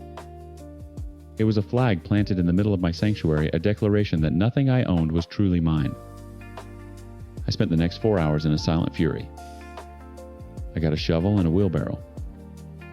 The ramp didn't want to give up. I had to hack at it, breaking up the concrete like soil chunk by chunk. Underneath the ground was a soulless, compacted wasteland. I shoveled the whole mess out, raked the area until my back screamed, picking out every last piece of gravel by hand. Then I went to the garage, got the bags of topsoil and grass seed I'd bought for spring overseeding, and carefully rebuilt the patch. I leveled it, seeded it, fertilized it, and watered it gently. By the time the sun started to dip, it was done. A perfect dark brown rectangle of fresh soil sat where the ramp had been. Order was restored. I stood there leaning on the rake, exhausted but satisfied. I had taken back my lawn. I heard the basement door slide open behind me. I didn't turn around. I just kept admiring my work. The footsteps stopped a few feet away. "What did you do?" Carol's voice was sharp accusatory. I took a deep breath, then slowly turned to face her. Her arms were crossed, her face a mask of indignation. "I fixed it," I said, keeping my voice level. "You ruined it," she snapped. "That was for Leo. He needs his ramp. You're going to build it back, right now." I laughed. It wasn't a happy sound. It was sharp and brittle, the noise a man makes when he's reached the absolute end of his rope. "Build it back," I repeated, my voice dangerously low. "Carol, you destroyed my lawnmower. You spent hours compacting soil over my grass, killing it for a problem that didn't exist." Leo couldn't get his car up, she insisted, jabbing a finger toward the patio. My composure snapped. I marched over to the little red plastic car, grabbed it by its steering wheel, and dragged it off the patio. I pushed it across the grass for 10 feet, to where the concrete walkway meets the patio flush with the ground. Then with one hand, I easily rolled it onto the concrete. I turned back to her, spreading my arms. "See? Problem solved. No destruction necessary. This took me 5 seconds. Your ramp took you hours and cost me a $100 mower blade and a patch of my lawn." Her face went from indignant to thunderous. She didn't see logic. She saw defiance. She saw me undoing her work. She gave a disgusted ch sound, spun on her heel, and stormed back to the basement, slamming the sliding door so hard the glass rattled. I knew what was coming next. I had about 90 seconds. I was still standing there, hands on my hips, breathing hard, when the back door of the house opened. Sarah stepped out, phone pressed to her ear. She was listening, her expression hardening with every word Carol poured into her head. She hung up and fixed me with a glare that could melt steel. "What is wrong with you?" she asked, her voice laced with ice. "What's wrong with times meet times? Sarah, look at this." I gestured at the fresh patch of soil, the scattered gravel. I hadn't managed to find the deep gouge in the lawn where the mower had died. She built a damn construction project on our lawn. She broke my mower. "My mother was building something for our son," she said, walking toward me. "She was trying to be helpful, and you just tore it down and screamed at her." I didn't scream. I shot back, my voice rising. I showed her the perfectly good path that already exists. This was needless destruction, Sarah. Just like the cedars, just like the hedge, just like my flower garden. When does it stop? When does this become my time's house again? It's her house, too. The words hit me like a physical blow. I stared at her, dumbfounded. What? She lives in the basement. We own the house. I pay the mortgage. I maintain the yard. And she provides full-time childcare, so we don't have to pay a fortune for daycare, Sarah shot back. That gives her a say. This is her home, not just a room you let her use. She has the right to feel comfortable here. She has the right to do projects. I felt a dizzying sense of unreality. We were standing in the middle of the yard I spent every weekend caring for, and my wife was telling me her mother had the right to demolish it at will. A say is, "Hey Terry, I think it would be nice if we built a little ramp for Leo." Not taking a shovel and gravel and unilaterally deciding to pave over the lawn, she doesn't have the right to destroy our property. Sarah. Then she said it. The sentence that vaporized whatever ground I thought I was standing on. She crossed her arms, mirroring her mother perfectly, and said with chilling finality, "She has the right to do whatever she wants to our property. She lives here." I just stared. I had nothing. No response. No argument. The logic was so warped, so completely insane that I couldn't even begin to formulate a reply. It was like arguing with someone who insisted the sky was green. My wife, my partner, the person who was supposed to be in my corner, was standing in front of me telling me I was a tenant in my own home. And the landlord was Carol. I turned away from her. I couldn't even look at her. I walked to the garage, grabbed a beer from the old fridge, and just sat on a stool in the silence, surrounded by the smell of cut grass and gasoline. I stayed there until the sun went down. Later that night, the house was quiet. The kids were in bed. I was in the living room pretending to watch TV. Sarah came and stood in the doorway, refusing to sit next to me. "I talked to my mom," she said. Her tone wasn't conciliatory. It was the voice of a messenger. I didn't say anything. I just kept my eyes on the screen. She's very upset. She feels completely disrespected and unappreciated. She said that if you're going to criticize everything she does to try and help, then maybe you should see how you like it without her help. I muted the TV and finally looked at her. What does that mean? It means if you don't like her methods, you can watch the kids yourself, Sarah said flatly. You can pay for daycare. But she's not going to be treated like a child in her own home and get screamed at for building a ramp for her grandson. There it was, the checkmate. They had tied her free childcare, the cornerstone of our family's finances, to her absolute, unquestionable right to hack, dig, and pave any part of my property she saw fit. Objecting to the destruction of my yard was now an attack on her role as a grandmother. Complaining about a broken lawnmower meant I didn't appreciate her watching our children. I felt a profound, bottomless exhaustion. This wasn't a fight I could win. I was being outmaneuvered by a united front that operated on an emotional logic I couldn't penetrate.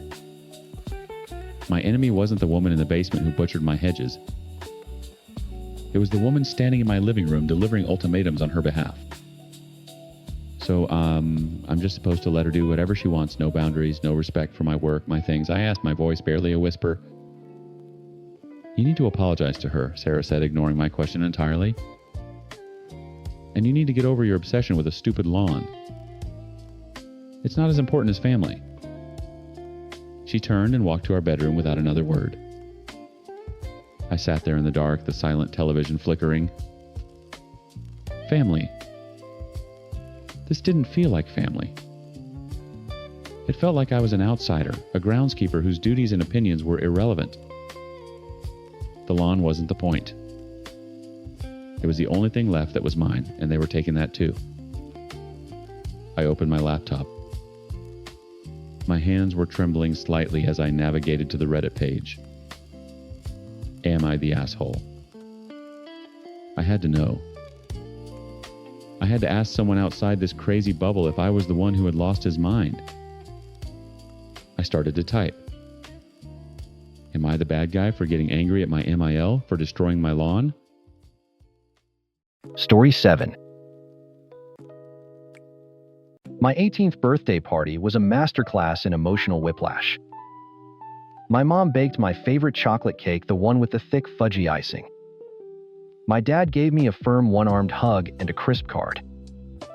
Inside was a check for $5,000. "Happy birthday, son," he said, his voice full of manufactured gravity. "Consider it a head start for your future." I was floored. $5,000 was a fortune. I started babbling about a down payment on a used car, textbooks for college, maybe even a new computer. My parents smiled and nodded, letting me dream for a full 60 seconds before my mom sliced the first piece of cake and delivered the knockout blow. "And speaking of the future," she said, her voice unnervingly cheerful, "your rent will be $500 a month starting on the 1st. Time to pull your own weight." I stared at her, the fork halfway to my mouth. "My rent." Of course, Dad chimed in, taking a bite of cake. "You're an adult now. This is how the real world works." My brother David, then a pimply 1-2-year-old, snickered from across the table. My sister Chloe Tin just looked confused. The check in my hand suddenly felt less like a gift and more like a severance package. 10 months. I had 10 months before my head start was gone, paid directly back to the people who gave it to me. The real world, it turned out, was brutal. While my friends were enjoying their last summer of freedom, I was bagging groceries and bussing tables. College started and the pressure cooker was on full blast. I worked 2, sometimes 3 part-time jobs while juggling a full course load. I lived on instant noodles and cheap coffee, fueled by scholarships I spent every spare hour applying for. Meanwhile, life back at the family home was a different story. David and Chloe were never asked for a dime. When Chloe went to a private university 4 years later, my parents proudly announced they were covering her tuition. All of it. David, who decided college wasn't for him, just stayed. To this day, at 26, he still lives in his childhood bedroom rent-free. His biggest contribution to the household being the weekly mowing of the lawn. My relationship with my parents evaporated. It wasn't one big fight. It was a slow, agonizing death by 1,000 cuts. Every time I called home exhausted and stressed, the conversation was the same. "You sound tired, Benjamin." "I am, Mom. I worked a double last night and have a midterm in an hour." Well, nobody said it would be easy. This is building character. They never asked if I needed anything. They never offered a single dollar after that first check.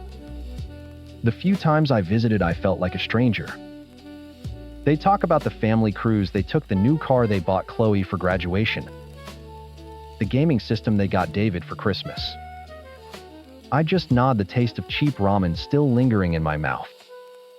By the time I graduated with honors and a mountain of student loans they knew nothing about, we were communicating through a perfunctory phone call on birthdays and Christmas. 16 years of that. Now I'm 34. I have a career, I'm proud of a condo overlooking the city, and a fiancée, Anna, who is the best thing that has ever happened to me. She's the one who convinced me to send them an invitation. "They're still your family." Bedsheet said, her hand gently rubbing my back as I hovered over the send button on the digital invite. Maybe this is a chance to, I don't know, start over. So I sent it.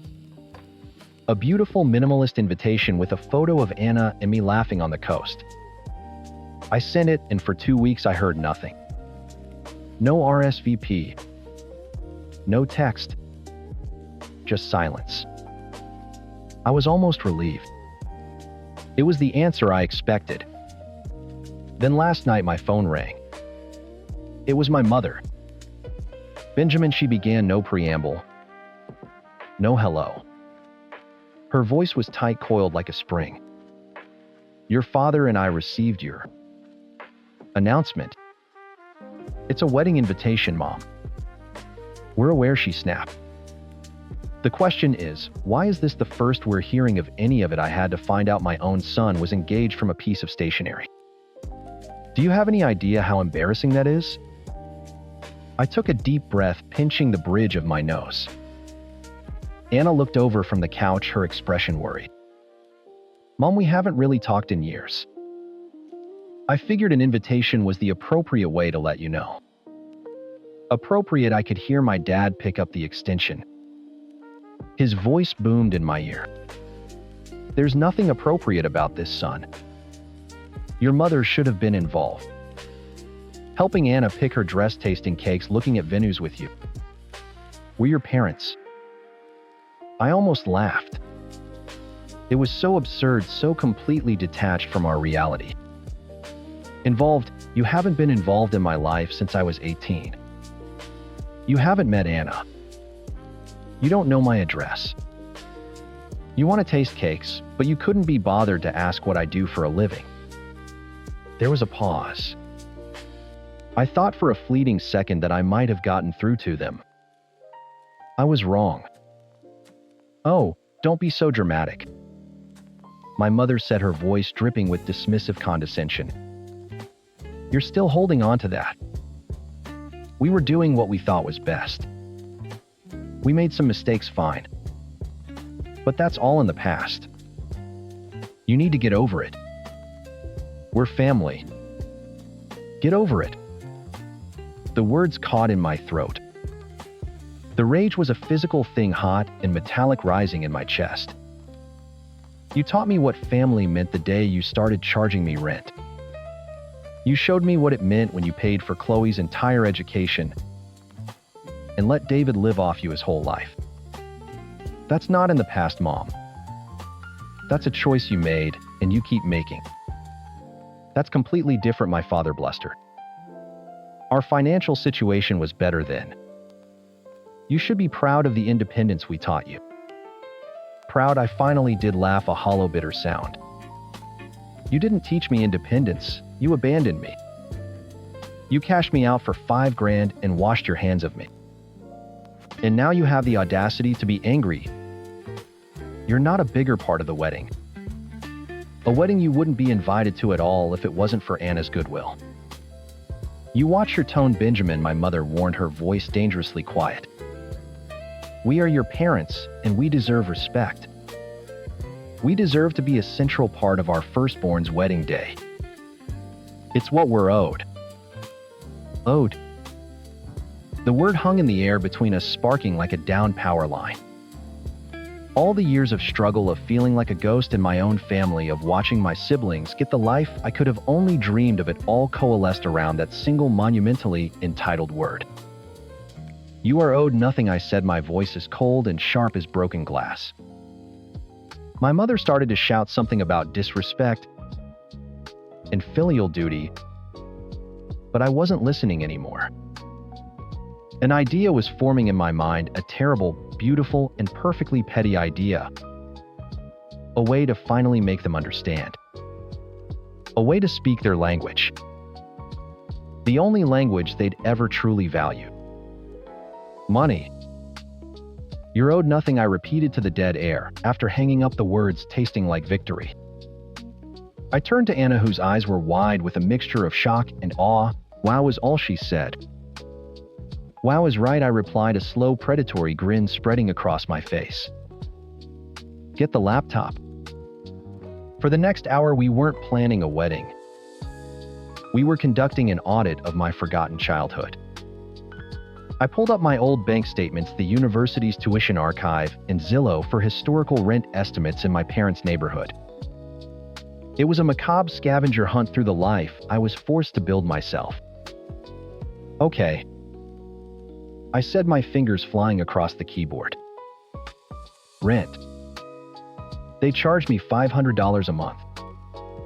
I stayed for 10 months before I moved into the dorms, so that's $5,000 right there. The exact head start they gave me. Anna jotted it down on a notepad. Poetic.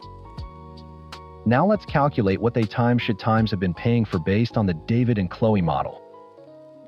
I created a spreadsheet, simple and brutal. *** line item 1 University tuition and fees. ** Chloe went to a private college that cost roughly $40,000 a year. I went to a state school. Let's be generous and use my in-state tuition rate. 4 years. Total $50,000. ** line item 2 Housing and utilities. ** David, at 26, still lives at home for free. Let's calculate the fair market rent for a room in their house from age 18 to 22, the years I was in college. We settled on a conservative $600 a month. 48 months. Total $28,800. ** line item 3 Food and groceries. ** I put down a modest $300 a month for 4 years. Total $14,400. ** line item 4 Health insurance. ** They dropped me from their plan the month I turned 18. I paid for a catastrophic plan through the university. Total $4,800. ** line item 5 First car. ** They bought Chloe a brand new Civic for graduation. Let's go with a used one for me. A generous KBB value. Total $15,000.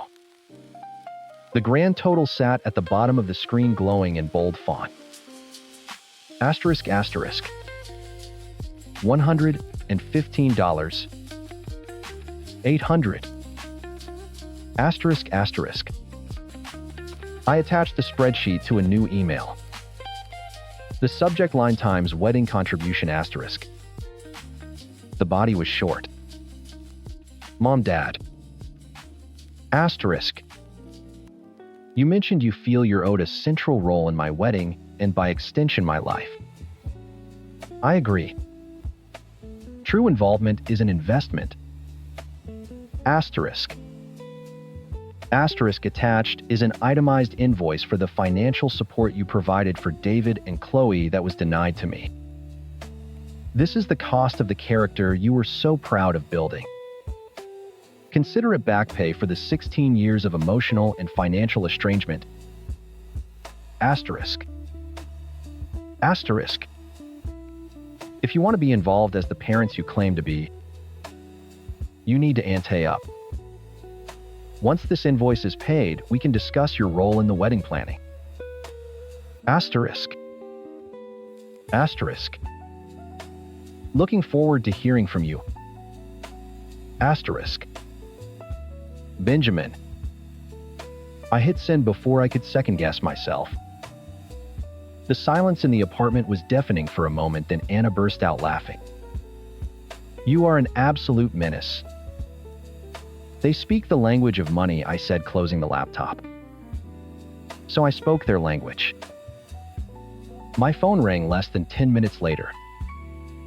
It was my father. I put him on speaker. Is this a joke? He roared, no greeting. Not at all, I said calmly. It's an invoice. Did you receive it? $115,000, my mother shrieked from the background. Have you lost your mind, Benjamin? I think my math is pretty solid, I said. I was even conservative on the rent. We don't have that kind of money. Dad yelled, his voice cracking with panic. You know that we can't just write you a check for that amount. And then came the line. The perfect, hypocritical, gloriously ironic line I knew was coming, but was still breathtaking to hear. Why not? I asked, feigning innocence. Because my mother sputtered, having grabbed the phone. Because we're still paying off the loans we took out for Chloe's education. And we're supporting David. We don't have anything left. I couldn't help it. I started to laugh. Not a hollow, bitter laugh like before, but a deep, genuine belly laugh. The kind that makes your eyes water. The absurdity was just too perfect. They couldn't afford to pay me back for the support they never gave me because they were still paying for the support they freely gave my siblings. It was a snake eating its own tail of favoritism. "Ben, are you laughing?" my dad asked, confused. "I am," I said, wiping a tear from my eye. "I really am. Don't worry about the bill. I never expected you to pay it. I just wanted you to see it. Now you know the price of the relationship you're demanding." I took a breath. The invitation stands. You can come to my wedding as guests. That's the offer. Take it or leave it. I do hope to see you there. I hung up before they could respond. The fallout was nuclear. The next day the calls started. First it was my Aunt Carol, my mother's sister. "I cannot believe you would send your parents a bill," she said, her voice dripping with sanctimony. "After everything they've done for you. They are so hurt." "Aunt Carol," I said, my voice flat. "Did they also send you a copy of the bill, or just their version of the story?" Silence. "That's what I thought. You don't know anything about my relationship with them. This is between me and them." I hung up. Next was my uncle, my dad's brother, who left a rambling 2-minute voicemail about the importance of family and how I was being cruel and materialistic. I deleted it without listening to the end. My cousin sent me a long, sanctimonious text. I blocked his number. They were flying monkeys dispatched to enforce the family narrative where my parents were the benevolent victims and I was the ungrateful, monstrous child. But their words didn't touch me. For the first time, I felt shielded by the truth so clear and quantifiable it was on a spreadsheet. Anna was my rock. She fielded a call from another aunt and calmly said Ben's parents decided to sever financial and emotional ties with him when he was 18. He's simply honoring their decision. If they want to renegotiate the terms of their relationship, Ben has made the buy-in cost clear. The aunt was speechless. I never wanted the money. I had my own. What I wanted was for them to see. To hold the number in their hands and feel the weight of their choices. The bill wasn't a demand for payment. It was a receipt for 16 years of neglect. In the end, they didn't pay. They didn't apologize. They didn't even call back. They just checked attending on the wedding website. 2 seats. On the day of the wedding, I saw them. They were sitting in the 4th row on the bride's side, as far from the front as possible without being in the absolute back. They looked small and out of place. My father wore an ill-fitting suit, and my mother was clutching her purse like a life raft. They didn't try to come to the dressing room. They didn't demand a special role in the ceremony. During the reception, they kept to themselves, speaking quietly to the few relatives who had braved the family schism to attend. Late in the evening, as Anna and I were making our rounds, we came to their table. "Benjamin," my mother said, her voice quiet. She wouldn't meet my eye. "It's a beautiful wedding." "Thank you for coming," I said. It wasn't forgiveness. It was just a fact. My dad just nodded, looking at his half-eaten piece of cake. "Congratulations, son." And that was it. There was no grand confrontation, no tearful reconciliation. They were just guests. They had accepted the role they had earned. As I walked away holding my wife's hand, I felt a profound sense of peace. The ledger was balanced. I didn't get the parents I might have deserved, but I had finally gotten the space I needed. They could have their yearly phone calls. I had Anna. I had my life. I was finally completely independent. And it had cost them nothing but the one thing they thought they were owed for free me. Story 8. Moving in with Liam felt like the most natural next step. We'd been dancing around it for months, and when the lease on my shoebox apartment was up, he just said, "Come live with me." It wasn't a fairy tale proposal, but it was real. The catch, me included his dad Mark. Mark's a good guy mostly, retired, quiet, keeps to himself. It was their house, and I was just grateful to be saving money and building a future with the man I loved. 3 months later, I bought my first real car. Not a hand-me-down or a rust bucket, but a sleek 3-year-old Civic that was all mine. The down payment was steep, and Liam, seeing how much I wanted it, fronted me the last $2,000. "Just pay me back when you can. No rush," he'd said, kissing my forehead as I stared at the online bank transfer confirmation. I didn't take his casual offer for granted. I worked extra shifts, sold a bunch of old stuff online, and paid him back every cent within 4 months. I remember handing him the last $200 in cash. He tried to refuse it, but I shoved it into his hand. "We're even," I said, grinning. "Thank you, seriously. I couldn't have done it without you." "You would have figured it out," he said, but he took the money. From that moment on, that car was my pride. My name was the only one on the title. My name was the only one on the insurance. I parked it in the same spot on the street every single day, right in front of the living room window where I could see it. It was my baby. It was my freedom. Then Chloe came to visit. Liam's younger sister was a lot. She breezed in on a Friday afternoon with 3 oversized bags for a 2-night stay, and the expectation that the world revolved around her. "Grace, you're a lifesaver. Can you grab that last bag from the Uber?" she called out, already halfway to her room before I could even say hello. Liam just gave me that look, the one that said times. I know, just bear with me, asterisk. So I did.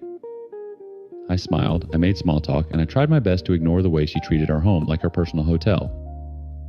The first clash happened Saturday morning. I was making coffee when Chloe wandered into the kitchen, scrolling on her phone. My keys were on the counter right next to the coffee maker. She pointed at them with a perfectly manicured nail. "Hey, I'm meeting some friends for brunch in the city. Can I borrow your car?" It wasn't a question, really. It was a statement of intent. I took a slow sip of coffee. "Oh, sorry, Chloe. I don't let anyone else drive my car." She blinked, lowering her phone. "What?" "Why not?" "It's just a personal rule," I said, keeping my tone light. "And my insurance doesn't cover other drivers. I'm not comfortable with it." She scoffed, a little puff of air that was pure dismissal. "It's just for a few hours. I'm a great driver." "The answer is no," I said, a little firmer this time. I picked up my keys and slipped them into my pocket. "You can get an Uber. It's not that far." Chloe's face tightened. She looked past me toward the living room where Liam and Mark were watching TV. She didn't say another word to me. She just turned and walked away, her angry silence filling the kitchen. I felt a prickle of unease. It wasn't about the car, not really. It was about the fact that she'd asked and I'd said no, and she clearly didn't think my no was a valid answer. Later that afternoon, Liam suggested we go for a hike. A real get out of the house and breathe hike. He could tell the tension was getting to me. "Chloe will be fine," he promised as we laced up our boots. "She's just used to getting her way. She'll pout for a bit and then get over it." We asked Chloe if she wanted to come. She was lying on the couch, still glued to her phone. "No thanks," she said without looking up. "Have fun." Mark was in his recliner reading the paper. "You two go on," he said. "I'll hold down the fort." The hike was exactly what I needed. For a few hours it was just me and Liam and the quiet woods. We talked about everything and nothing. We held hands. The tension from the morning melted away with every step. By the time we were driving back, sweaty and tired, I'd almost forgotten about the whole awkward car conversation. We pulled up to the house just as the sun was starting to set. Liam's truck rumbled into the driveway, and I glanced over at the street at the spot right in front of the window. My spot. It was empty. I felt a jolt in my stomach. That's weird, I said, my voice quiet. Where's my car? Liam frowned, leaning forward to look past me. Maybe you parked it further down. No. I never do. I was already unbuckling my seatbelt before he'd even turned the engine off. I jumped out of the truck and scanned the street. Up, then down. No silver Civic. Not anywhere. My heart started hammering against my ribs. Had it been towed? Did I forget to move it for street cleaning? No, that's on Tuesdays. We rushed inside. The house was quiet. Mark was in the kitchen putting away groceries. Dad, have you seen Grace's car? Liam asked, his voice tight with confusion. Mark didn't look at us. He just kept lining up cans in the pantry. Chloe needed to run an errand. The air went still. I stared at the back of his head, waiting for the rest of the sentence. Waiting for the part that made any sense. It didn't come. What are you talking about? I finally managed to say, my voice shaking. I told her she couldn't use my car. I have the keys right here. I pulled them from my pocket, jangling them, as if the sound would magically make my car reappear. Mark finally turned around. He had a placid, almost bored expression on his face, like we were bothering him with something trivial.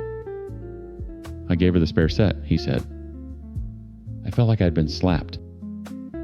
The betrayal was so sharp, so sudden, it knocked the air out of my lungs. You did times what times, Mark. I said no. She is not insured. She does not have my permission. He shrugged a small, infuriating lift of his shoulders. Liam helped you pay for that car, Grace. My head whipped toward Liam, who looked just as stunned as I felt. Mark continued, his voice calm and condescending, as if explaining something simple to a child. That makes it a family car. Chloe's family. She had a right to use it. A family car, the words came out in a strangled whisper.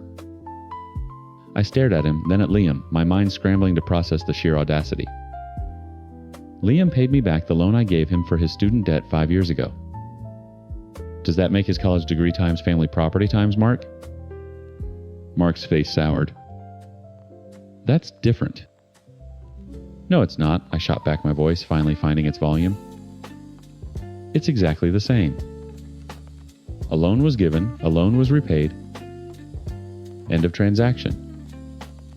The only name on that title is mine. I pay the insurance. I pay the gas. You had no right. I'm her father, Mark said, puffing out his chest as if that settled it. Liam stepped forward, finally finding his voice. Dad, what were you thinking? You can't just give someone Grace's keys. You know, she's particular about her car. Particular, I wheeled on Liam.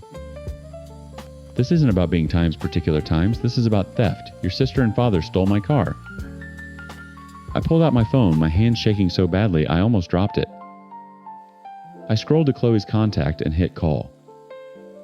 It rang and went to voicemail. I tried again. Voicemail. She's not answering, I said, the panic starting to curdle into a cold, hard knot in my stomach. Where did she go? She said she was meeting friends, Mark mumbled, now refusing to meet my eye. He shuffled over to the fridge and pulled out a beer. For the next 2 hours, the house was a silent war zone. I paced the length of the living room, dialing Chloe's number every 10 minutes. Liam sat on the couch, head in his hands, trying to call her himself. Mark sat in his recliner, sipping his beer and pointedly watching a game show, the fake laughter from the TV, an insult to the screaming silence in the room.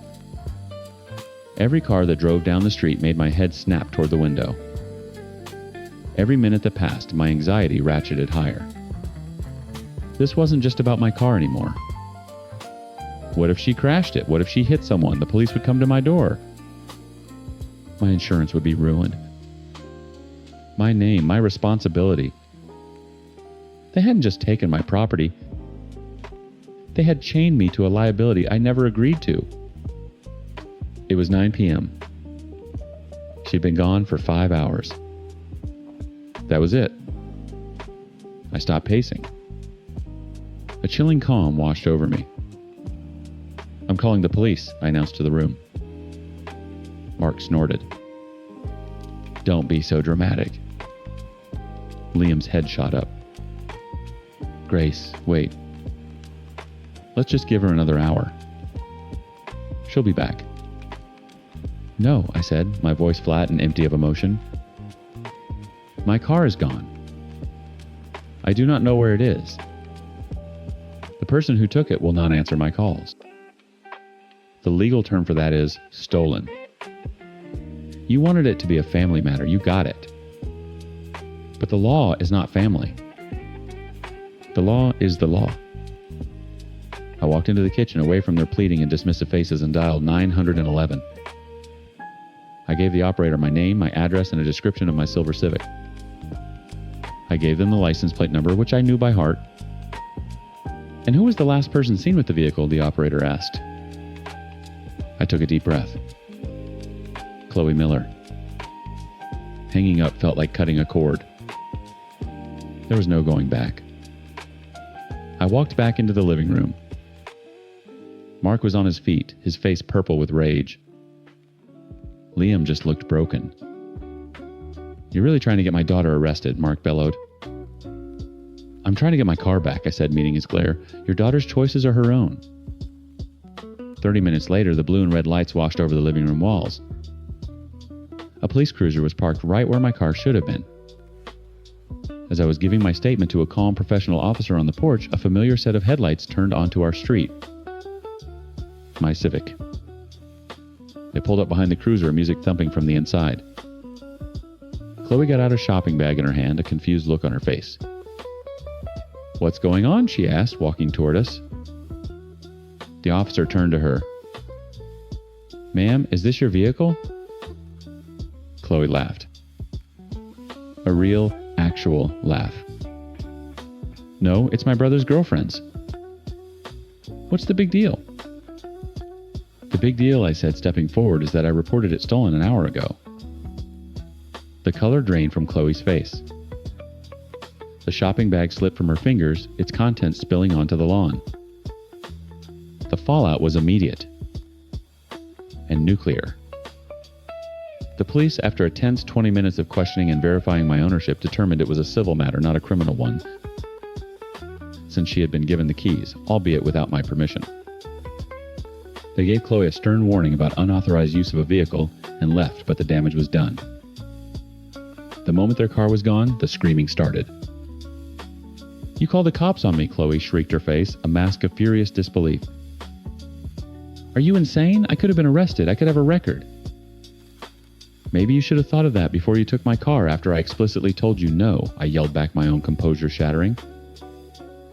Mark stormed out onto the porch. This is what you do. You bring the police to my house. You try to ruin my children's lives over a stupid piece of metal. She violated me, Mark. I jabbed a finger toward Chloe. And you helped her. Neither of you see anything wrong with what you did. What's wrong is you, he roared.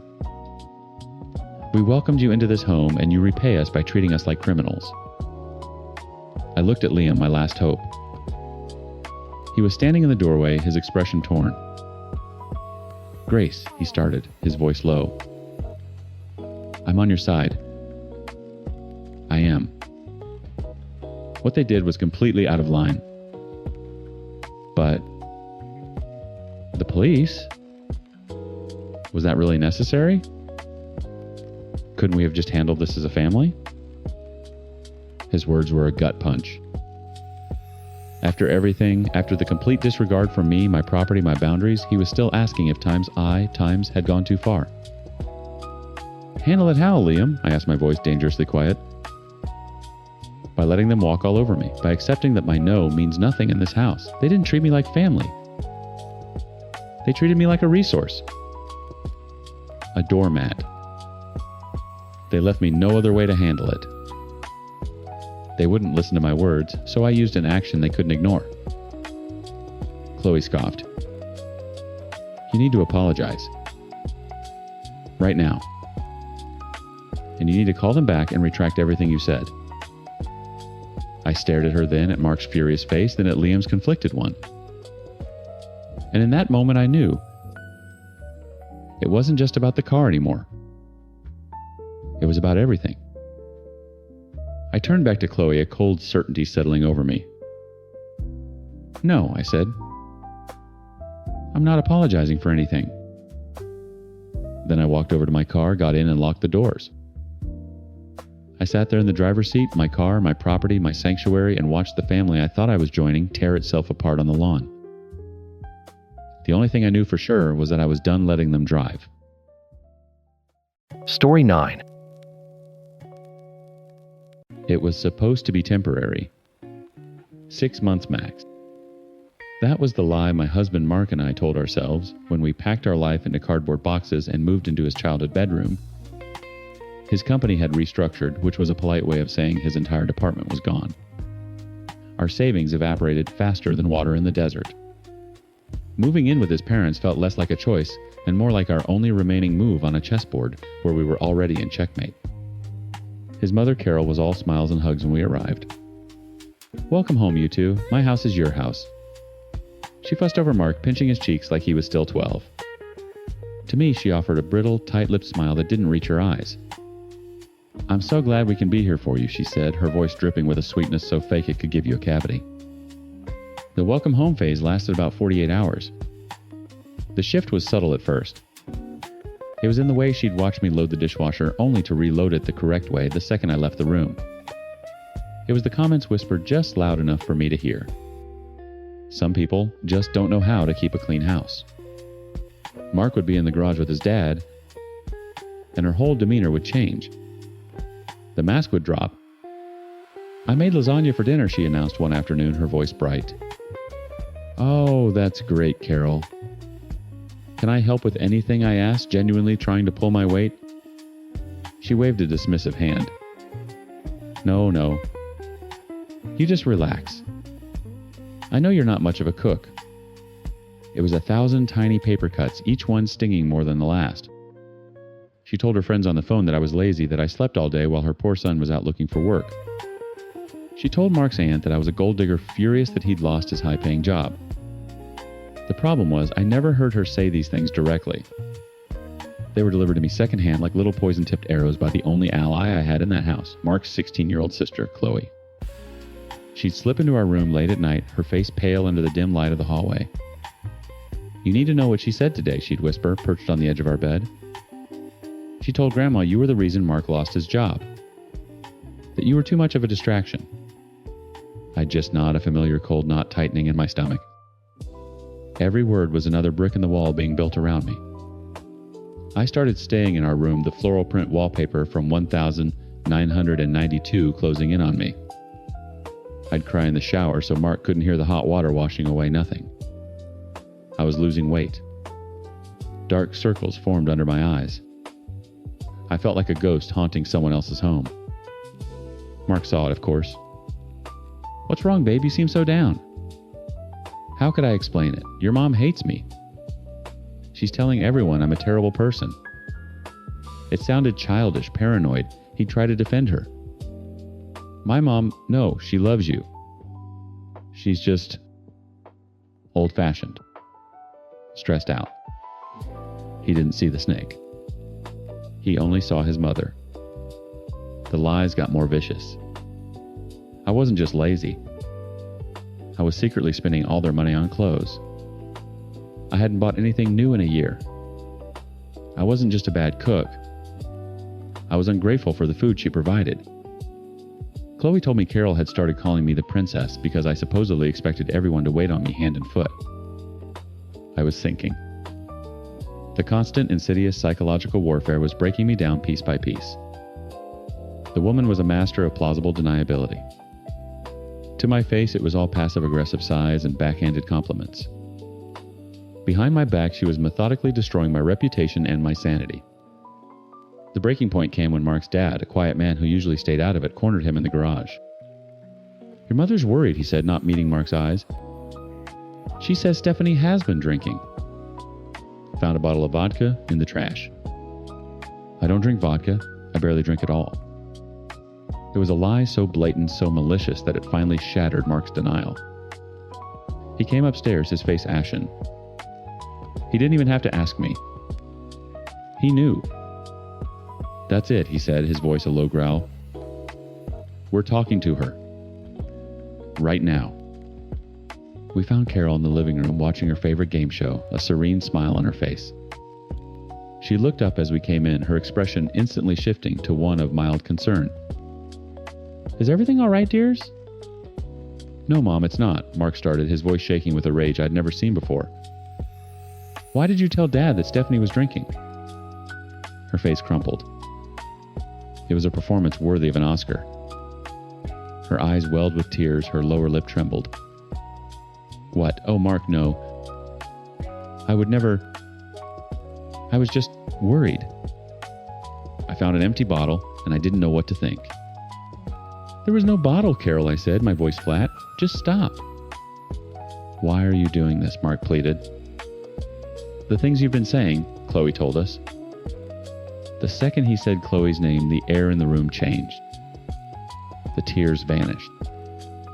The mask didn't just slip. She ripped it off and set it on fire.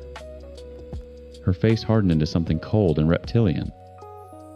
The grief-stricken mother was gone, replaced by a predator that had just identified its true target. She rose slowly from her chair, her eyes boring into Mark's. She didn't even look at me. My existence had become irrelevant. "Chloe," she said, her voice dropping to a venomous whisper. "Of course. I should have known." She turned on her heel, her movements sharp and full of purpose. "She's the one who's been poisoning this family, the little liar. She twists everything I say, turning you against me. She's always been the problem." Mark and I just stood there, stunned into silence, as she stormed past us and down the hall toward Chloe's bedroom. We heard her slam the door open, her voice already rising into a shrill shriek. You did this." A wave of ice-cold dread washed over me. We hadn't fixed anything. We had just aimed a loaded weapon at the only innocent person in the house and pulled the trigger. The sounds from down the hall were muffled at first, a storm of accusations and denials. Then we heard Chloe's voice cracking with fear cry out, "No, stop!" Then a sickening thud. And a scream. Mark was a step ahead of me, his body a battering ram against Chloe's door. It flew open to reveal Carol standing over her daughter, who was curled on the floor clutching her head. A red mark was already blooming on her cheek. "Get away from her," Mark snarled, a sound so guttural it barely sounded human. He pushed past his mother, shielding Chloe with his own body. Carol's face was a mask of righteous fury. "She's a liar. She's trying to tear this family apart." That's when the front door opened and my brother-in-law Kevin walked in. At 30, he still lived at home, the undisputed king of his parents' little castle. He had dead eyes and the same smug smirk Carol wore when she was about to land a killing blow. We all knew about the neighborhood cats that had disappeared when he was a teenager. It was the family's great unspoken secret.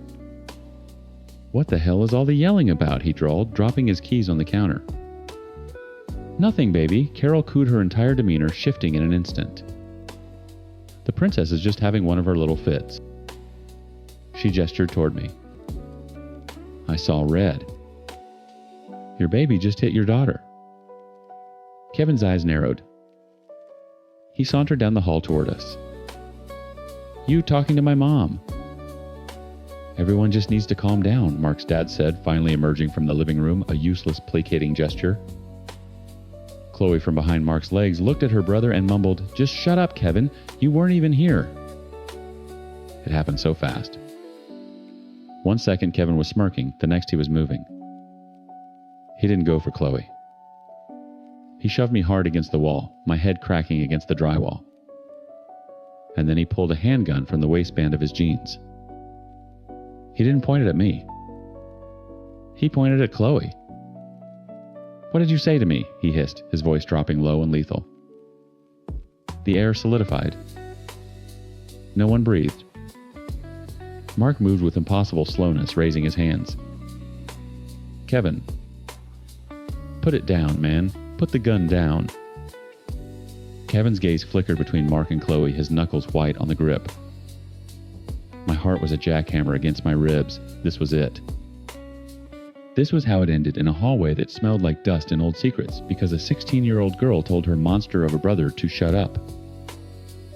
Then from the doorway, Mark's dad spoke, his voice shaking but firm. "Stephanie, this is what happens when you come in here and provoke people." The world tilted. He wasn't looking at the son with the gun. He was looking at me. Mark stared at his father, his face a canvas of disbelief and horror. That was the moment we knew. They would let Kevin kill us all, and then they would tell the police we had it coming. I don't remember much about the next few days. We lived in a state of suspended terror. Chloe went to her weekly therapy appointment and did the one thing she could do. She told the truth. The Department of Human Resources showed up 2 days later. 2 tired-looking women in sensible shoes asking to speak to Chloe. Alone. Carol tried to refuse, fluttering about how it was all a misunderstanding, but they had a court order. They took Chloe into her room and shut the door. That's when the house finally exploded. Kevin came barreling out of his own room, his face purple with rage. "You did this," he screamed, his eyes locking on Chloe's closed door. "That little bitch is going to pay." He charged the door. Mark tackled him, a blur of motion and desperation. They crashed into the wall, a shower of plaster falling around them. Carol was screaming, a high-pitched wail of, "Not my baby, leave my son alone." I ran to Chloe's door, yelling for her to lock it to stay inside. Kevin was thrashing all wiry strength and pure hatred. He got an arm free and clocked Mark in the jaw. "I'm going to kill you," Kevin shrieked, his voice cracking. "I will kill all of you." Chloe's door flew open. She was holding her desk lamp like a weapon, her face terrified but resolute. Kevin saw her, and his eyes lit up with a terrifying glee. He shoved Mark off him and lunged for her. He never made it. I grabbed the first thing I could find, a heavy glass vase from the hall table, and brought it down on his shoulder. He roared in pain and staggered back. It bought Mark the second he needed. He got Kevin in a chokehold, wrestling him to the floor just as the sirens began to wail outside. The DHR workers had called the police. 2 officers subdued a struggling, screaming Kevin, while another took our statements. Carol was clinging to the arm of the arresting officer, sobbing about her sick little boy and how I, the evil interloper, had driven him to this. "He assaulted your daughter, ma'am," the officer said, his voice flat. Carol didn't miss a beat. She provokes him. She knows how sensitive he is. Mark looked at his mother, the last shred of filial loyalty dying in his eyes. He walked over to the other officer. "We want to press charges for the assault on my wife, my sister, and myself." That night we packed. We took Chloe with us. We stuffed trash bags with clothes and essentials, moving like soldiers escaping a war zone. Carol stood in the doorway, her face a stone mask of hatred. She didn't say goodbye. She just watched us go. We drove to my parents' house, 3 refugees huddled in a minivan, the silence thick with everything that had happened. Chloe cried quietly in the back seat for the entire 2-hour drive. The fallout was swift and brutal. The story that Carol and her husband spun was a masterpiece of victimhood. Mark and I were the aggressors. I was a manipulative gold digger who had turned their son against them and kidnapped their troubled daughter. Kevin was the real victim, a sensitive boy pushed too far. The extended family believed them. Friends they'd known for decades sent us messages dripping with poison. The community chose their side. I stopped sleeping. Every creak of the floorboards at my parents' house sent a jolt of adrenaline through me. I'd wake up gasping for air, the image of Kevin's dead eyes and the glint of the gun barrel burned into my memory. My hair started falling out in clumps. Mark found me a therapist. I sat on her couch and told her everything, the words spilling out of me in a torrent of shame and fear and rage.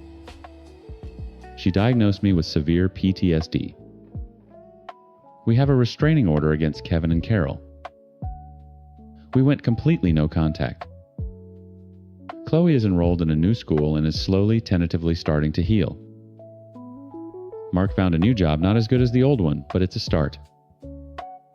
We're living in my aunt's basement, saving every penny. Sometimes late at night, I pull out my phone and look at the video I took.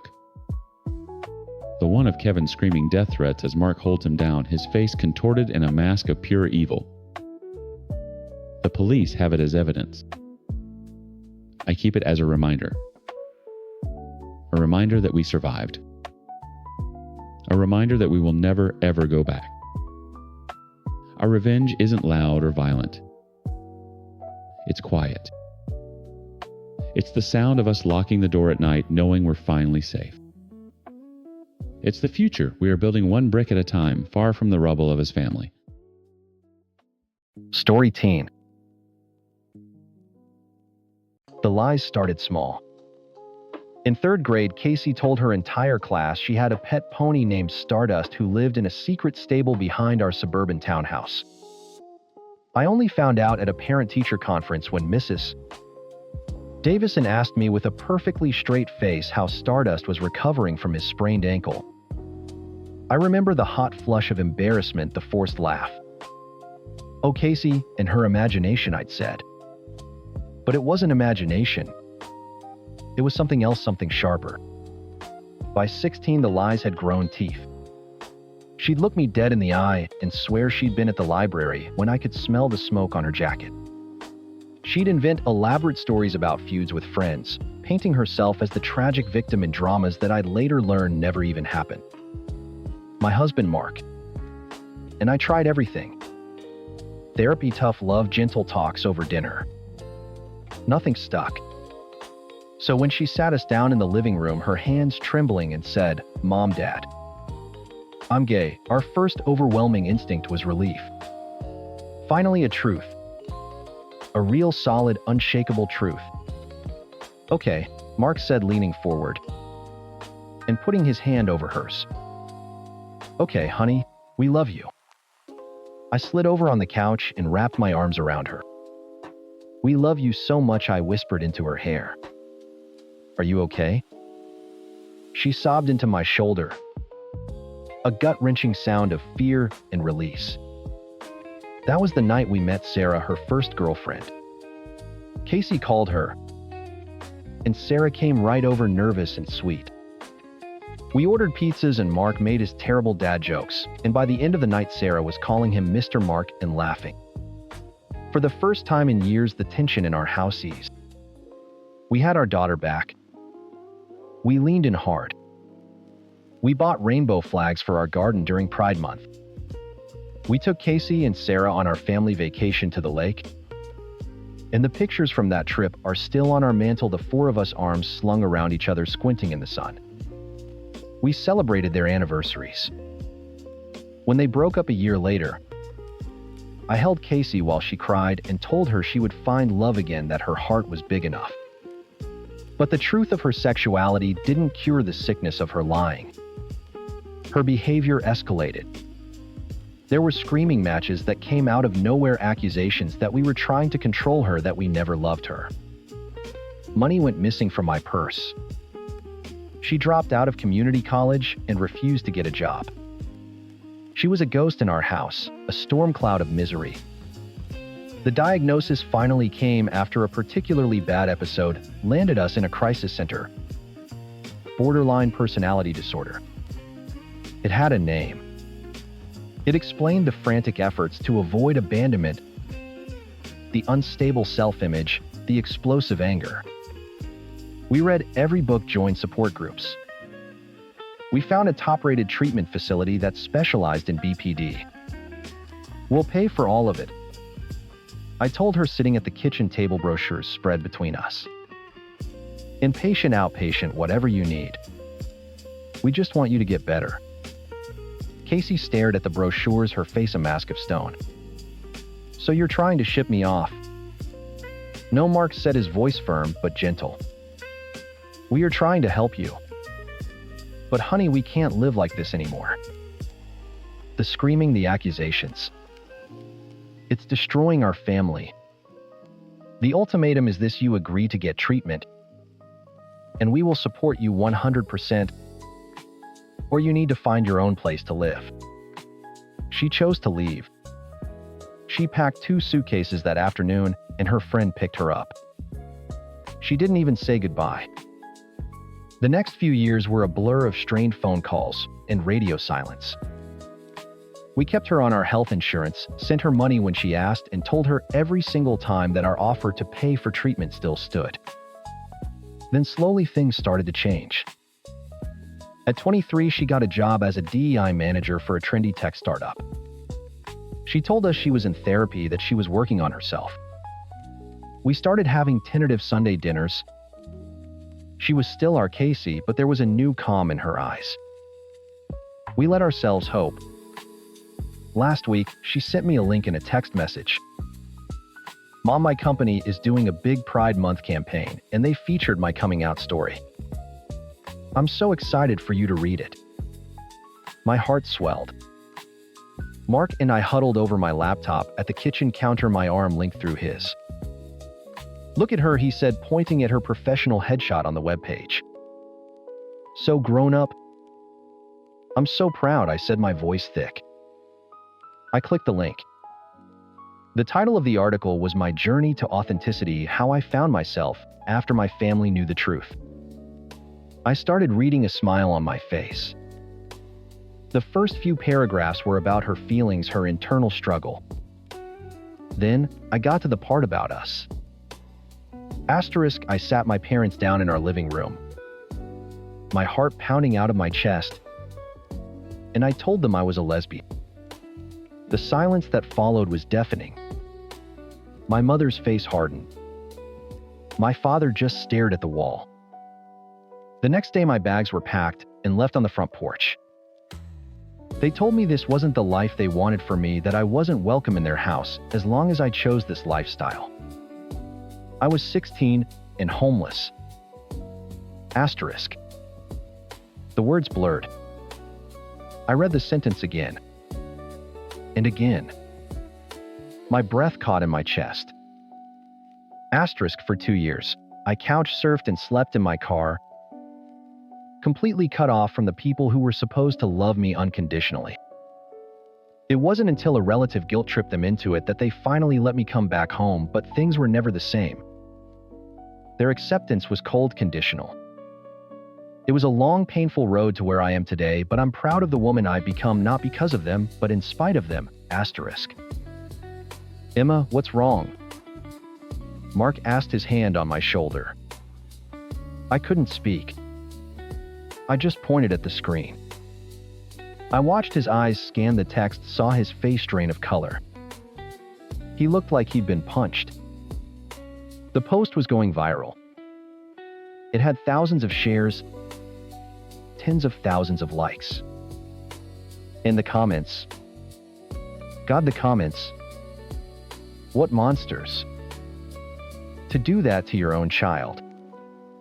Unforgivable. This is why we still need pride. For brave people like you fighting against hateful bigots like your parents. Your parents deserve to rot. I'm so sorry you went through that. My picture, our family picture from that lake house vacation with Casey and Sarah, was being shared in the comments as a before, a snapshot of the happy family she had lost. Each notification was a fresh stab in the heart. My hands were shaking as I picked up my phone. I called Casey. It went straight to voicemail. I called again. Voicemail. I sent her a text. Casey, you need to call me right now. What is that article? None of that is true. A few minutes later, 3 dots appeared. Then a message. Mom, relax. It's just a story for the campaign. It's for engagement. It's just a way to get clicks. Just a way to get clicks. Our reputation, our truth sacrificed for online engagement. Rage, cold and pure, washed over me. I went back to the post, to the sea of strangers calling me a monster. My fingers flew across the keyboard as I wrote a comment directly under the article. Casey, this is your mother. I have always loved you and supported you. We never kicked you out. This story is a complete lie, and it is breaking our hearts. Please take this down. I hit post. For a moment, I felt a sliver of relief. The truth was out there. Then, not 60 seconds later, my comment vanished. It was just gone. She had deleted it. She had silenced me. My phone buzzed again. It was another text from Casey. Stop being so dramatic. You're making this a huge deal, and you're going to ruin it for me. Ruin it for her. My fingers went numb. I stared at the phone at the message bubble floating on the screen, a perfect little capsule of poison. My breath came in shallow, ragged bursts. Mark came up behind me, resting his hands on my shoulders. He read the text over my shoulder and let out a long, slow breath. That's it, he said, his voice dangerously quiet. That's the line. I looked up at him, my vision blurring with tears of pure, unadulterated fury. She deleted my comment, Mark. She silenced me and then told me I'm the one ruining things. I know, he said, his grip on my shoulders tightening.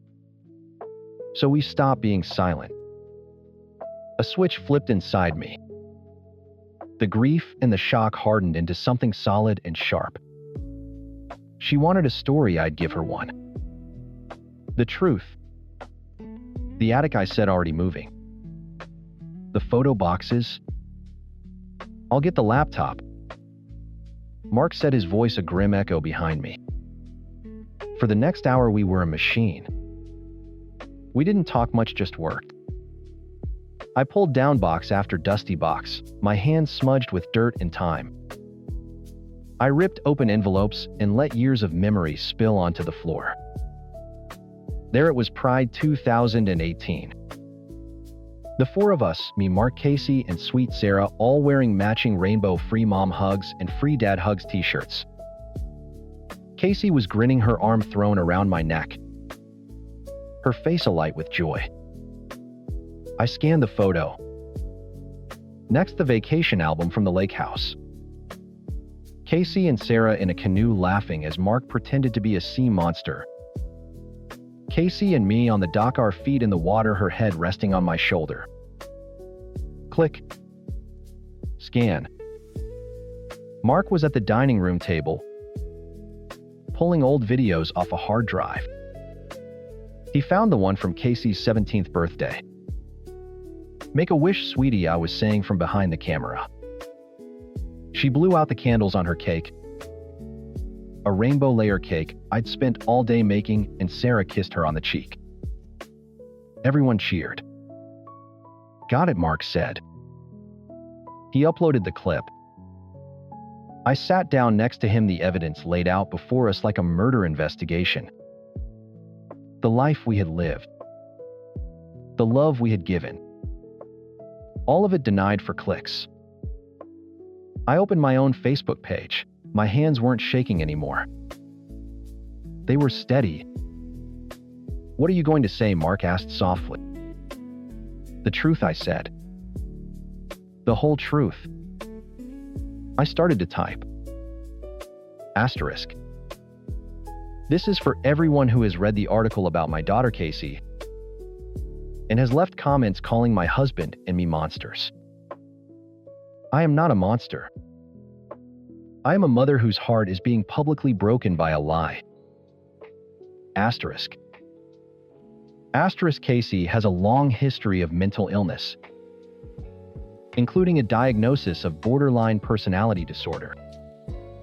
We have always tried to support her. When she came out to us at 16, we wrapped her in our arms and told her we loved her. We welcomed her girlfriend Sarah into our family with open arms. Asterisk. Asterisk, we were never unsupportive. We never kicked her out for being gay. The ultimatum we gave her years later was about her refusing treatment for her BPD treatment. We offered to pay for entirely. She chose to leave, rather than get help. Asterisk. Asterisk, a story for a pride campaign. Should be about truth and bravery, not cruel fiction. I don't know why she did this, but I cannot stand by and let this lie destroy us. Below is the proof. The pictures. The videos. The life we actually lived. Asterisk. I attached everything. The pride photos, the vacation snaps, the birthday video. I scrolled down the list of people to tag my thumb hovering over her name. Then I pressed it. I tagged Casey. And I hit post. For a minute there was silence. Then my phone began to vibrate. It didn't stop. Notifications poured in. Hundreds of them. The post was being shared at a dizzying speed. At first, the comments were from friends and family, all expressing their shock and support. Emma, we were at that pride parade with you. I remember that day, my sister wrote. Mark, I'm so sorry. We always knew you were amazing parents, a friend from work commented. Then the strangers began to arrive. The same ones who had called me a bigot just an hour before. Oh my God. I am so sorry.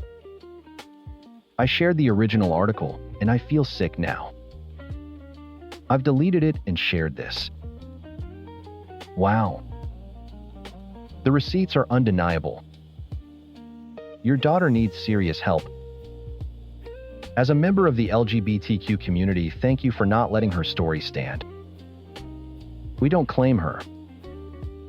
My phone dinged with a message request. It was from a young woman I didn't recognize named Jenna. Asterisk, high times, it read. Asterisk, you don't know me. I'm Casey's girlfriend.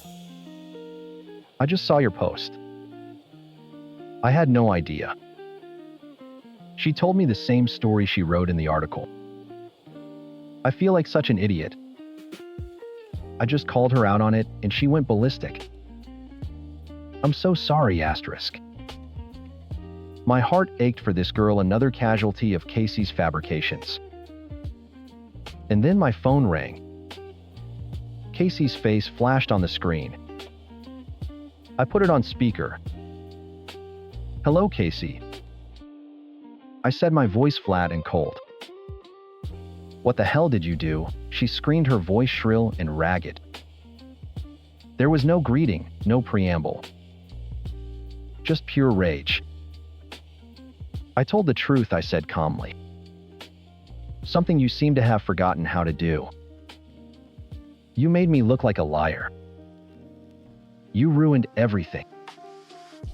My work is calling me my girlfriend. Just broke up with me over text. You tagged me. You did that on purpose to humiliate me. The lack of remorse was staggering. It wasn't the lie she was sorry for. It was the fact that her lie had been exposed. You humiliated us, Casey, Mark cut in, his voice like iron. You threw us to the wolves for what? A little bit of attention. Did you ever once think about how that would feel for us? It wasn't supposed to be a big deal. She shrieked. It was just a story. It was good for my career. You always have to make everything about you. You took my moment, my story, and you made it about you. My story. As if our lives were just props for her to arrange in any tragedy she saw fit. The last thread of hope I'd been clinging to, that this was a symptom, a cry for help, snapped. This was a choice. She saw us, her parents, as disposable. sacrificial lambs for her personal brand. "There is no your story, Casey," I said, the words tasting like ash. "There's only the truth and the lies. And you built your moment on a lie?" She let out a choked, furious sound like a cornered animal and hung up. The phone went silent. The notifications kept buzzing, a relentless hum of public vindication. But I felt no victory. I looked at Mark, his face etched with a sorrow so deep it mirrored my own. We had won the battle for our reputation, but in the process, the reality of what we had lost came crashing down. The daughter we had hoped was getting better, the fragile piece we had started to build, it was all an illusion. She hadn't changed. She had just gotten better at lying. I picked up my phone and blocked her number. Then I went back to the picture from the lake house. The one of the four of us squinting in the sun. And I finally let myself cry. I wasn't crying because of the lie. I was mourning a ghost.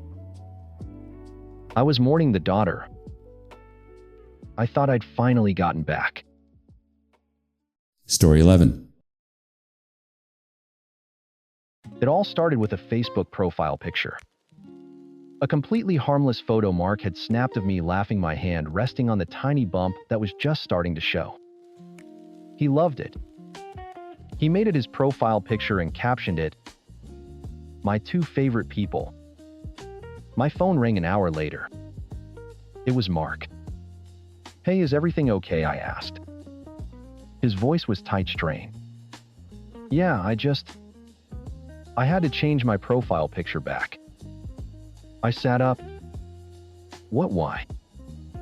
"My mom called." Screaming.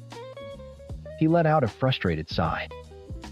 She said I replaced her. That the photo was proof I don't love her anymore, and that you were trying to erase her from my life. I was speechless. A photo. A single happy photo had been twisted into a declaration of war. "Mark, that's insane." I know, he said, his voice dropping to a placating whisper I'd come to know all too well. "Look, it's just easier this way. It's not a big deal. It's just Facebook." But it was a big deal. It was the first clear sign that I wasn't a daughter-in-law. I was the competition. From there, it was death by 1,000 cuts. The pregnancy became her territory. After every OB/GYN appointment, my phone would buzz before I even got to the car. Not from Mark, but from his mother, Janet. Asterisk. "Did you see the heartbeat?" Asterisk. Asterisk. "What's his weight?" Asterisk. Asterisk. "Did the doctor say you're eating enough? You look thin." Asterisk. I tried to explain to Mark that it felt suffocating, like I was just an incubator for her grandchild. "Can you ask her to wait for us to call her? It's our news to share. She's just excited, Sarah," he'd say, rubbing my shoulders. "She's been waiting to be a grandmother her whole life." His excuses were a constant soothing balm he applied to her gaping wounds, but they did nothing to stop my bleeding. Then came the nursery. Janet had invited us over for Sunday dinner. After we ate, she got this glint in her eye. "I have a surprise for you too," she announced, clapping her hands together. She led us down the hall to the spare bedroom, the one that had always been filled with old exercise equipment and boxes.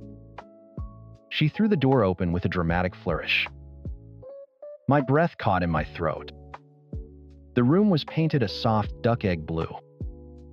A brand new white crib was assembled against the far wall, a mobile of smiling cartoon whales hanging over it. A changing table stood next to it, fully stocked with diapers and wipes. There was even a rocking chair in the corner. She had built a nursery in her house. What do you think? She beamed, looking at Mark. "Now the baby will have his very own room for when he stays over." Mark looked like a deer in the headlights, a weak smile plastered on his face. Wow, Mom. You did all this. I felt my blood run cold. He wasn't going to stay over. Not without me. Not for a very, very long time. This wasn't a kind gesture. It was a claim. She was building a second base of operations. On the car ride home, the silence was thick enough to choke on. I finally broke it. You have to say something, Mark. Say what? Are you kidding me? She built a nursery, a whole nursery in her house for our son. That is not normal. It's like she thinks we're co-parenting. Come on, Sarah. She just got carried away, he said, his eyes fixed on the road. She's just trying to be helpful. Helpful, no. Helpful is buying us a pack of diapers. Helpful is offering to babysit one day. Building an exact replica of our baby's room in her own home is possessive and creepy. She's acting like I'm just the surrogate and he's her son. Don't be so dramatic, he muttered. The argument went nowhere. As always, it ended with him shutting down, and me feeling like I was the crazy one for reacting to her crazy behavior. The final straw before the real fireworks began was our anniversary. We'd booked a table at our favorite restaurant weeks in advance. It was one last big date night before the baby arrived. I was 7 months pregnant, feeling huge and exhausted, and I needed this. I needed times us asterisk. We were just about to leave when Mark's phone rang. It was Janet. He answered, his face falling almost instantly. No, Mom, we can't.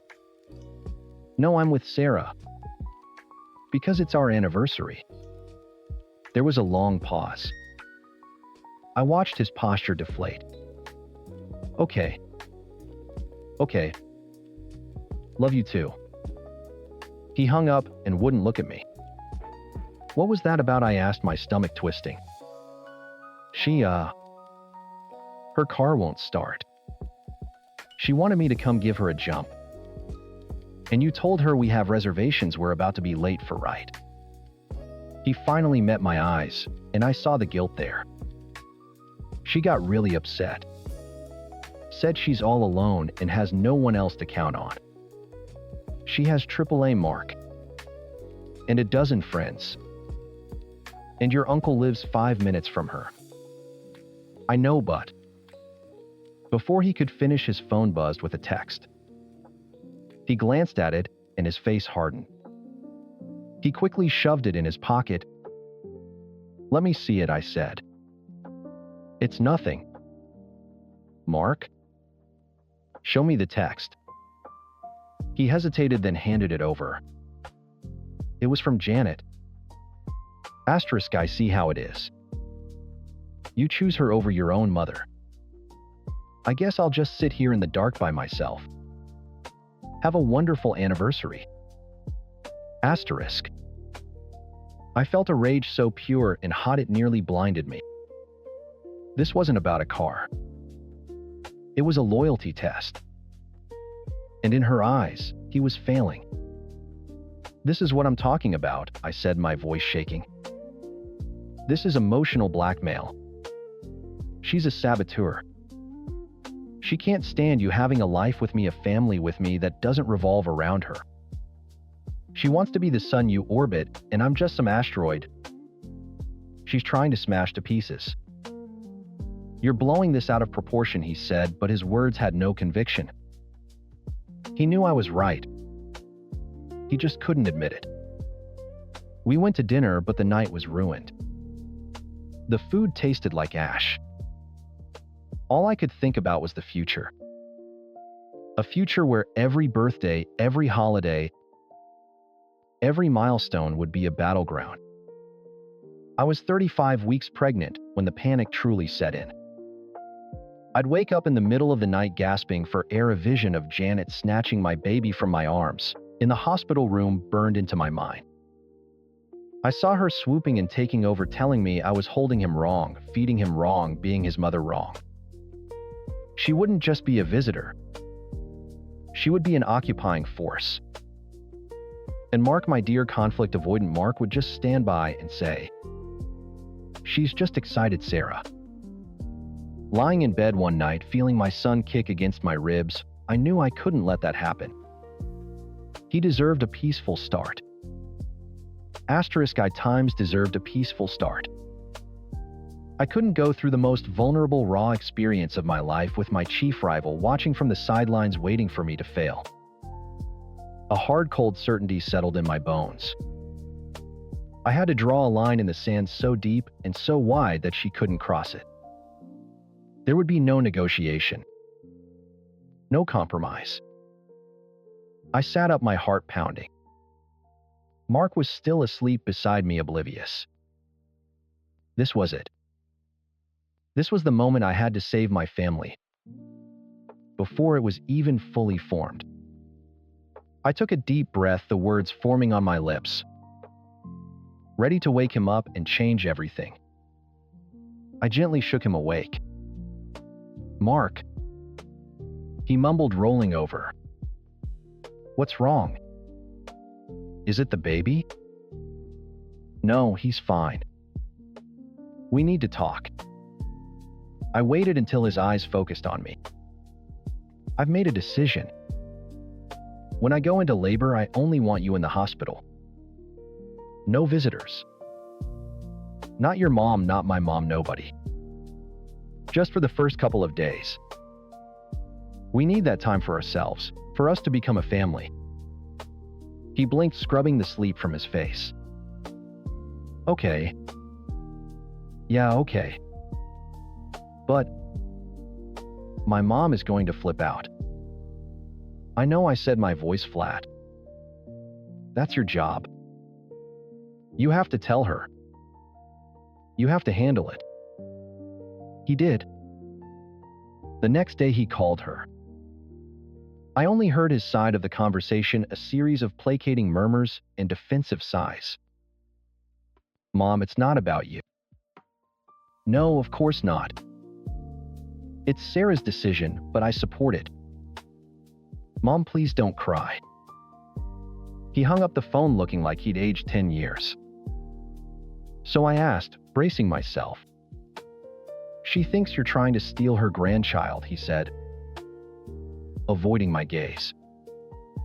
"She said if she can't be there for the most important moment of my life, then you specifically are out of her life. Forever." "Good," I said, the word tasting like freedom and fury. "Let me be." Mark just stared at me, his face a mask of misery. He didn't see it as a victory.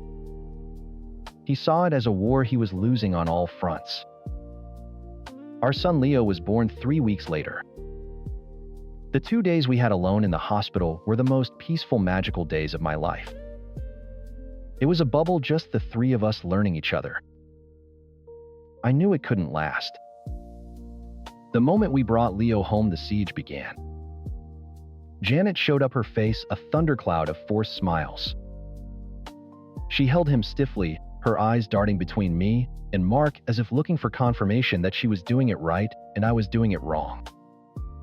She came twice more in that first month, each visit shorter and more tense than the last.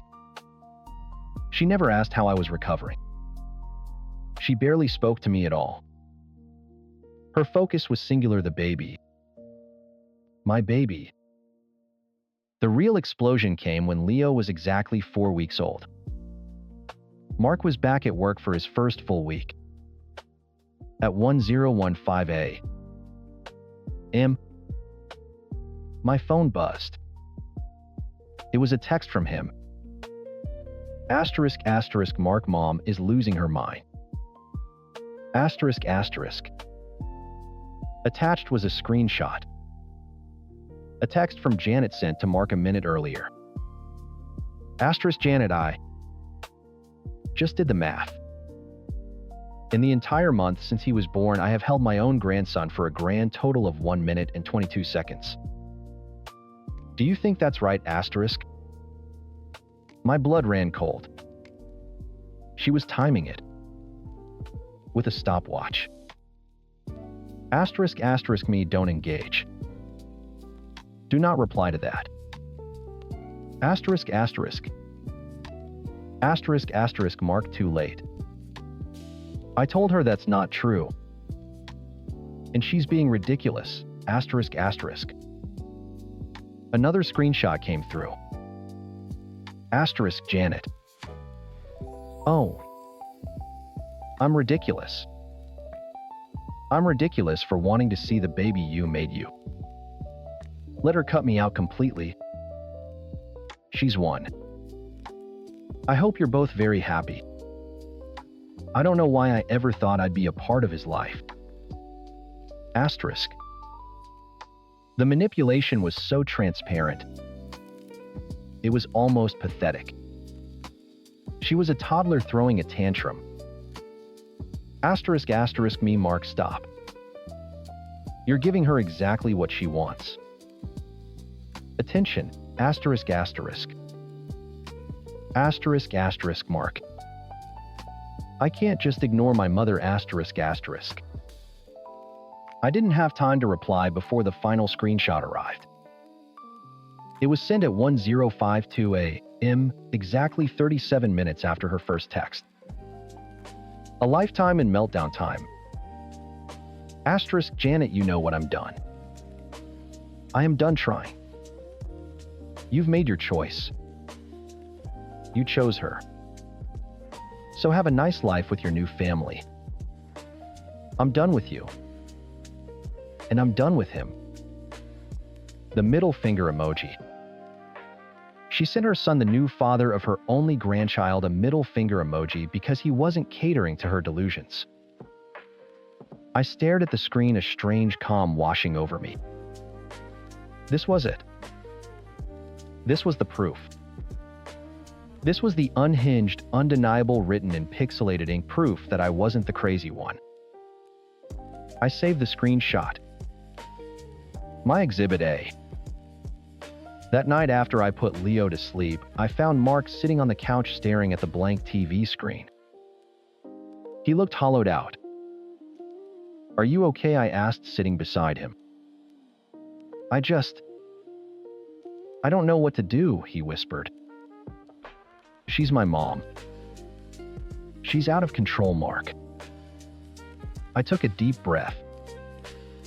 This can't go on. She needs consequences. I want you to block her number. At least for a while. We need space. And we need to go to therapy. Together. To learn how to deal with her. He physically recoiled, shaking his head. No. I'm not blocking my mom. And I'm not going to therapy. I was stunned. Why not look what she's doing to us? To you. She sent you a middle finger emoji because you were at work instead of fighting with her. This isn't normal. And what happens when I unblock her? He shot back, his voice rising. She'll be even angrier. It'll just make everything worse. The best way to handle her is just to let her calm down. Apologize, smooth things over. It's what I've always done. The room suddenly felt very small, the air thick and unbreathable. All this time I thought my enemy was Janet. I was wrong. The real problem was sitting right next to me. He wasn't her victim. He was her enabler. He was the one who kept opening the gates and letting the Trojan horse into our lives again and again. Apologize. I said, my voice dangerously low. You think times you times should apologize to times her asterisk. It's just easier, Sarah. He pleaded, his eyes begging me to understand. She'll calm down, we'll go back to how things were. It's better that than don't have a mom. Asterisk, better that. Asterisk. Better to live in a constant state of anxiety. Better to have our marriage sabotaged. Better to let our son be used as a pawn in her sick games. Better to sacrifice my peace of mind and our family's autonomy on the altar of her emotional instability. The fight drained out of me, replaced by a cold, hard clarity. I wasn't in a triangle with him and his mother. I was a bystander watching him willingly walk back into a burning building, assuming I would follow. I wouldn't. I stood up and looked down at him. The man I loved, the father of my child, looked like a stranger. No, Mark. It's not better, I said, my voice perfectly even. You've been smoothing things over your whole life, and what it's really meant is you've let her run it. But she doesn't get to run my life. And she sure as hell doesn't get to run our sons. I'm not going to spend the next 18 years fighting this battle every single day. He looked up at me confused. What are you saying? I'm saying this is the end of the road. I will not light myself on fire to keep your mother warm. So, you have a choice to make. I let the words hang in the air, heavy and irreversible. It's our family, a healthy, boundaried family, that comes first. Or it's her. I watched the color drain from his face. Choose, Mark. It's us or it's your mother.